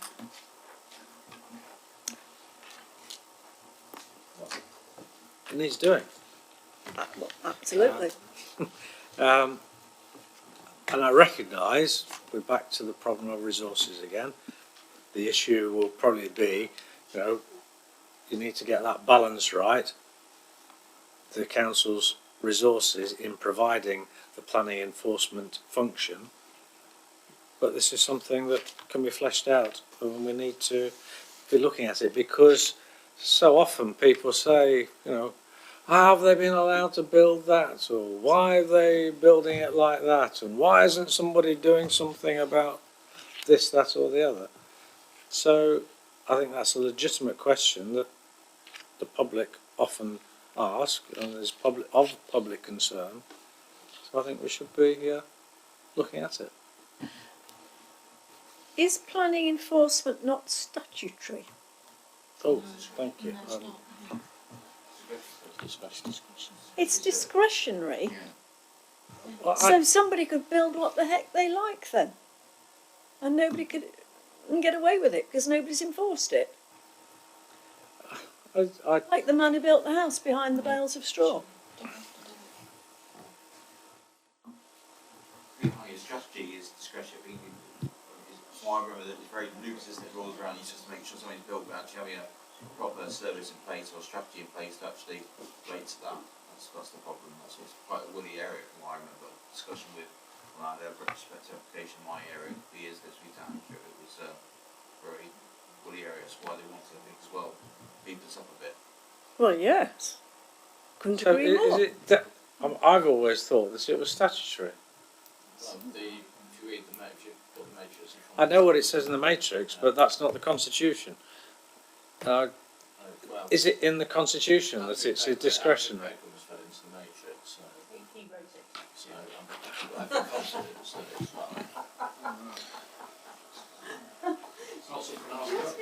Who says it's right doesn't necessarily. It looks like something Andrew's written when you read through it anyway. It looks like an Andrew paragraph. But I think it's important that we do, because I think, as Councillor Clark said, there's a lot of issues out there, and I'm also seeing a lot more retrospective planning applications going to planning while I'm reading of the agendas. I'm not on the committee, but seeing it. I think it's important to do that, and also perhaps what we not only scrutinise, but also how we communicate it outwards. Because I think when I would contact members of the public about issues, and maybe council have the same, where people aren't sure the correct process on how to report something like this if it's not quite done right. So we need to be very clear. The public part of that public engagement as well, to say to people that it's not right, because you sort of around the moment, I think, really relying on councillors by saying that doesn't look right when you drive past, and sometimes you don't see every development in the area, or that a neighbour is a bit more switched on. The only ones I really get back a lot are retired planning officers or people who've been involved in that field before, but actually generally members of the public, it's very rare that you get those comments back from us. Usually people have got a passion for it or have experience on it. We need to obviously communicate to members of the public actually what it actually means or what their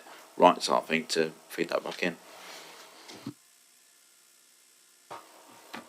So we're agreed that it definitely needs to go to scrutiny. Thank you very much.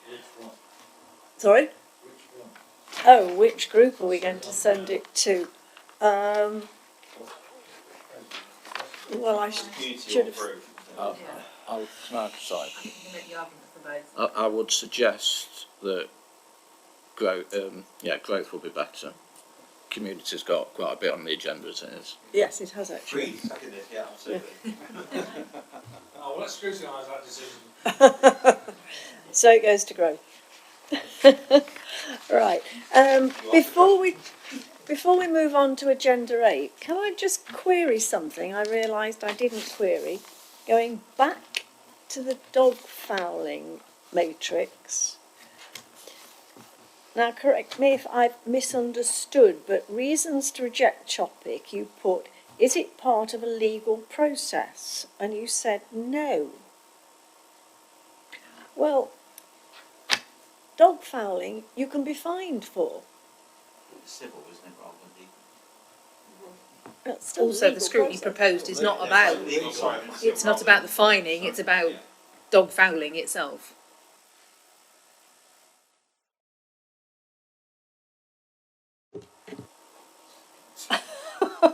Let's wait till we scrutinise and we'll answer all your questions. Okay. All right. Let's move on. Well, Let's add. yes. Yet another reason why we're going to look at the matrix. Exactly.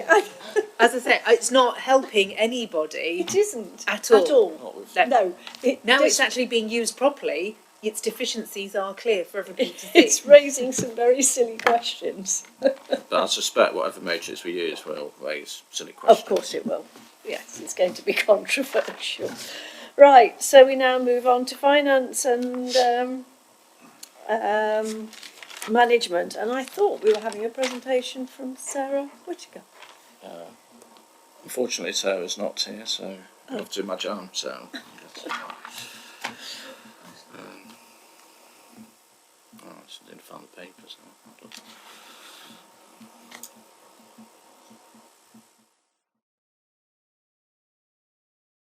Right, okay. So, obviously we've got the finance performance report, quarter 3 position. I'm going to focus on the finance aspect, and then Charlotte will be talking about the performance side of things.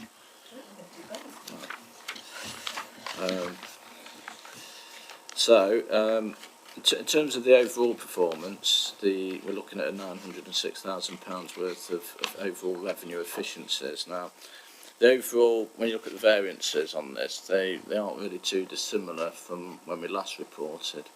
So I'm not planning on sort of regurgitating all of those.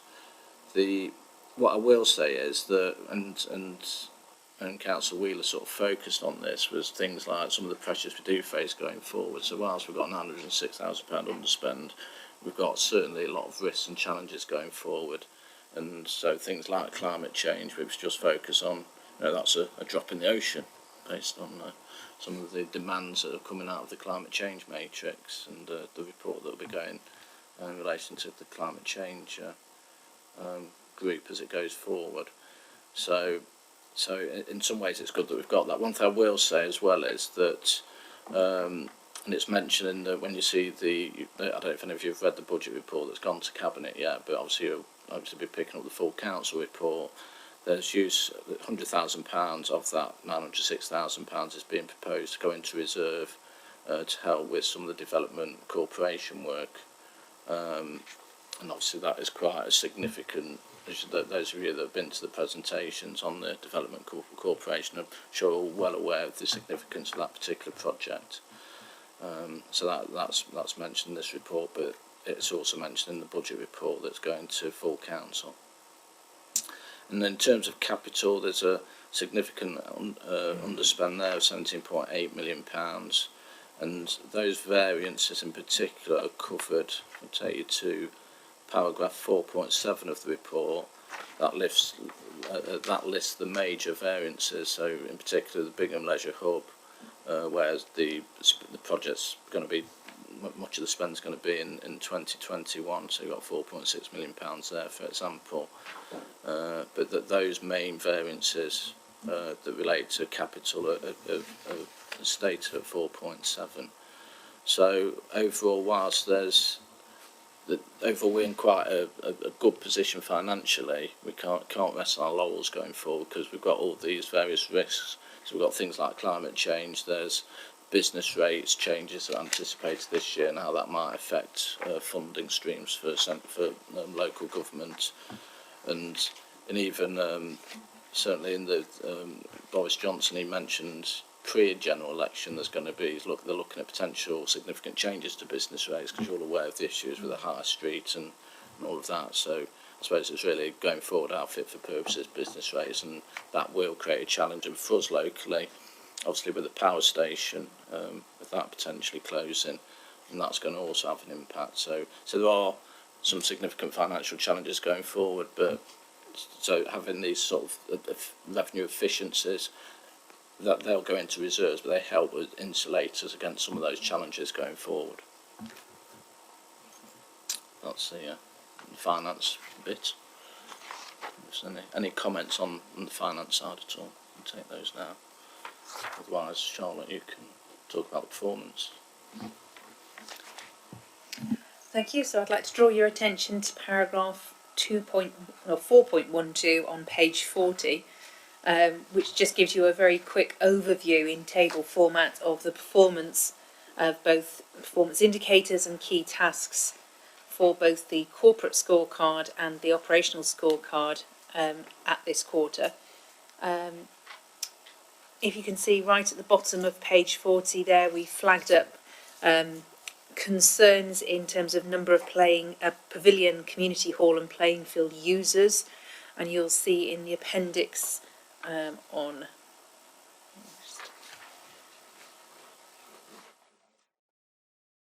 lost my page. You'll see in the appendix that is mainly to do with cricket events last summer and a lot of very wet playing fields that were unplayable, causing a drop in our numbers. And also on the other side there, the number of affordable homes that we have delivered so far this year, we're about half of the target. And whilst there are more due for completion before the end of the financial year, we do not think that they are going to complete fast enough for us to hit the target this year.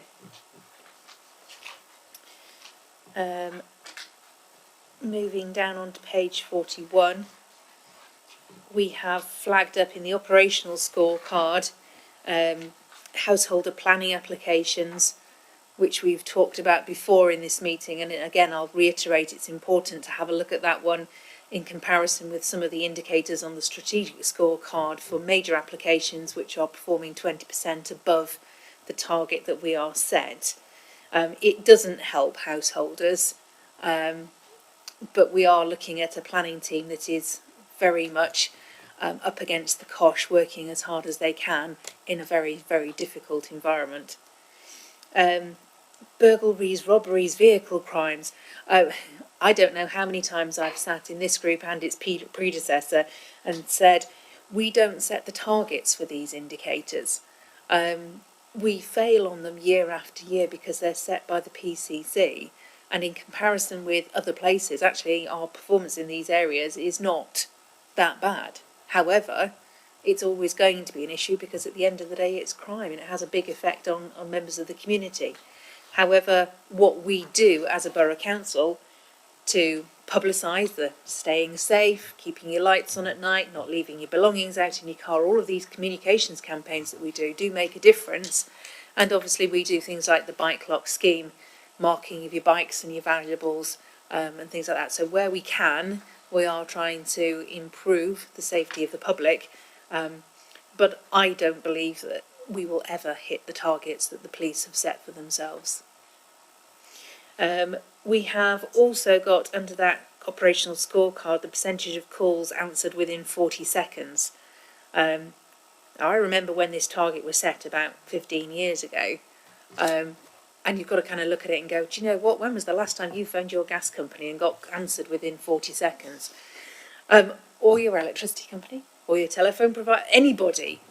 So the 40-second target is very, very stretching. Now what we are doing is we're not meeting that target.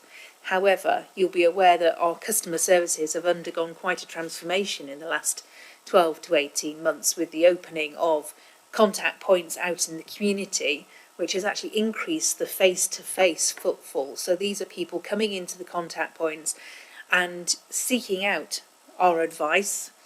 Obviously that takes a lot of time. You like to give a nice personal touch, you have a chat and such like, but it's taking people off the phones.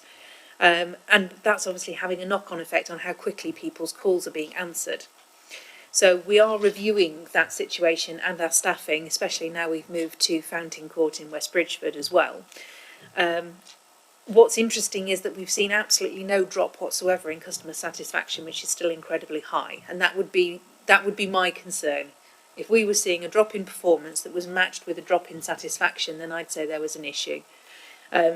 Customers are still very satisfied, but we don't stop trying to make improvements. And in the appendix, there is a comment that we've actually just installed a callback facility on our main customer services line, which means that if somebody's wanting to speak to us, but not necessarily wanting to stand there and listen to the dial tone and the nice lady telling you that you can find your information on the website, they can actually press a button and get a call back as soon as there's an advisor free.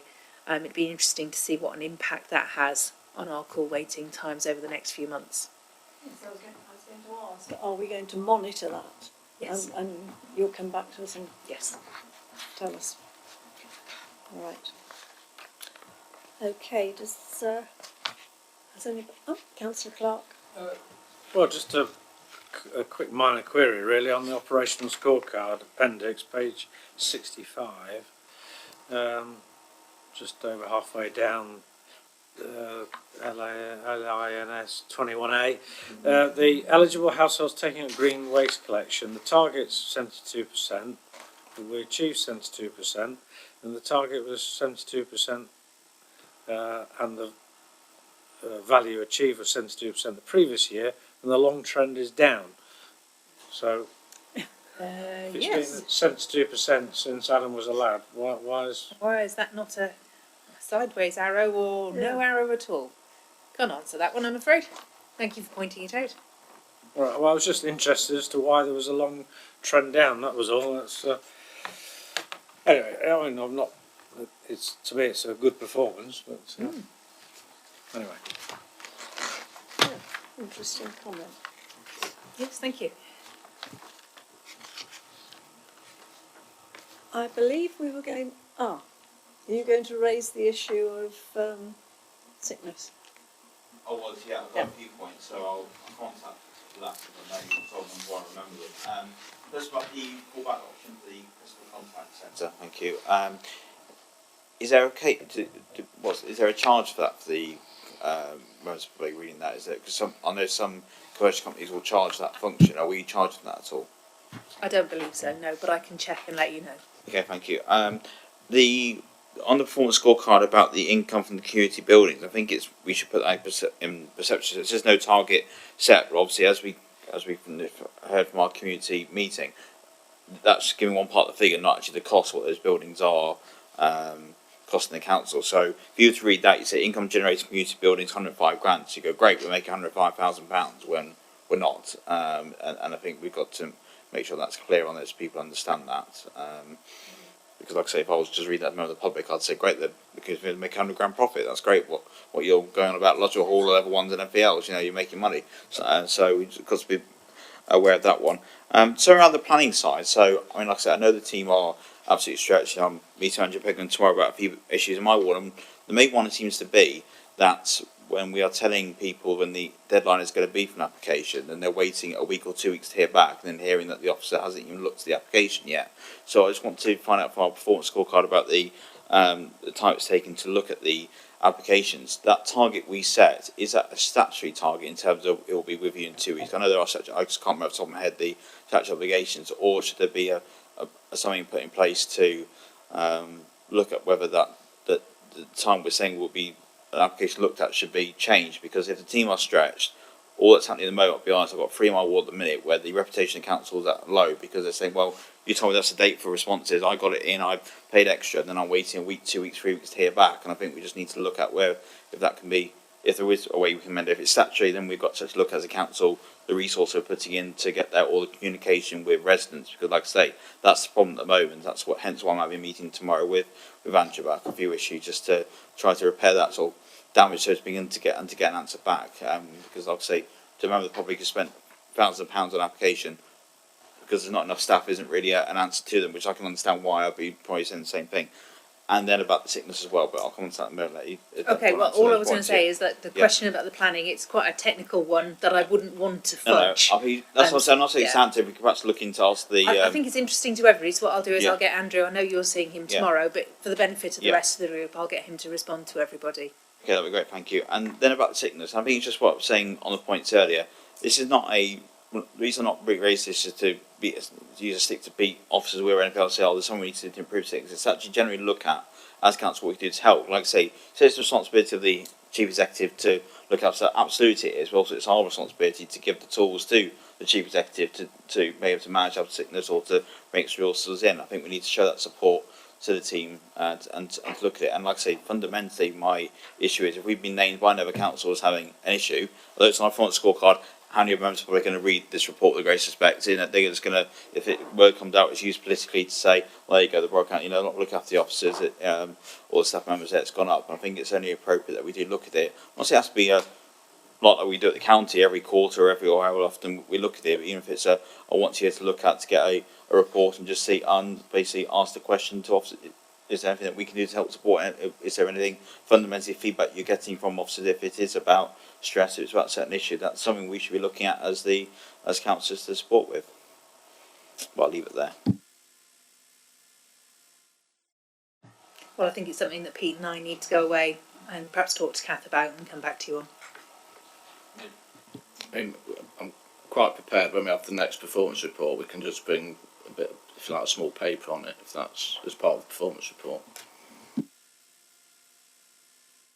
I think absolutely in terms of bringing performance on there, I think we just need to decide where we should be scrutinising those figures overall to say, all I'm saying is to be added on a paper exercise. That's not the point of it, because everyone's got enough work to do about paper exercise. Generally to look at the absence rates and to get that feedback from us. So if it is a report, fine, but rather than just a performance indicator, the meat behind the bone. So if it is 6 exams has got up by 5%, but that's because we've got 6 people long-term sickness. Because we've got a smaller workforce, those percentages are more volatile than they are at the county or the city or anywhere else. So perhaps we need to get that public domain. We need to say if it's down to, from what you're in there, a lot of our absence is probably down to planning at the moment, where we've got a lot of people off sick, and that could be, like I say, 3 or 4 long-term sick with medical issues beyond our control and anyone else's. So we need to get that on public record and then look at it again and also say, well, is there anything that we can do in the short term to help that department or there? I think we just need the meat on the bones, not just for ourselves this meeting, but the members of the public to see that as well. So if that's going to be part of that report, absolutely fine. I wouldn't have a problem with that. It's just more, like I say, to put that out there and to actually make it clear what the issues are. Like I say, if I was a member of the public sat in that county, not that anyone wasn't in public, I don't think at the first committee, I'd go, well, I mean, so what they're doing at the Borough Council, all the staff are going off sick, and I think we just need to make sure we've got that information and can counter it to say these are the reasons why. You could have 4 members of staff off with a musculoskeletal injury. They could have all, got a night out or fallen off bridge drunk. You don't know, but it needs to be put out there what the issues are, or people with long-term medical issues, which give context to the figures.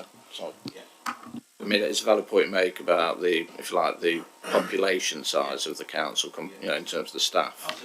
And clearly, you can get it's quite easy to be statistically skewed. I hear what you're saying in terms of understanding what the figures are saying, but I don't think it's necessarily something we can scrutinise in terms of what can we achieve. It is what it is. We need to understand it. So my feeling is a report would be good, but I don't think it's a topic we can actually scrutinise. Yeah. So no problem with the report. Yeah. Absolutely. I think it's just I'm saying rather that we have to meet on the bones if you can in terms of what potentially reasons might be to contribute factors, so that we understand that, like I say, and then if after that report it's decided by the committee it has to go further stage, absolutely fine. But I think, like I say, it's just to make sure that's down there and we have a chance to look at it and make a decision from there if it has to go further or not. Can we just record a vote of thanks to Annika for her report, and wish her all the best.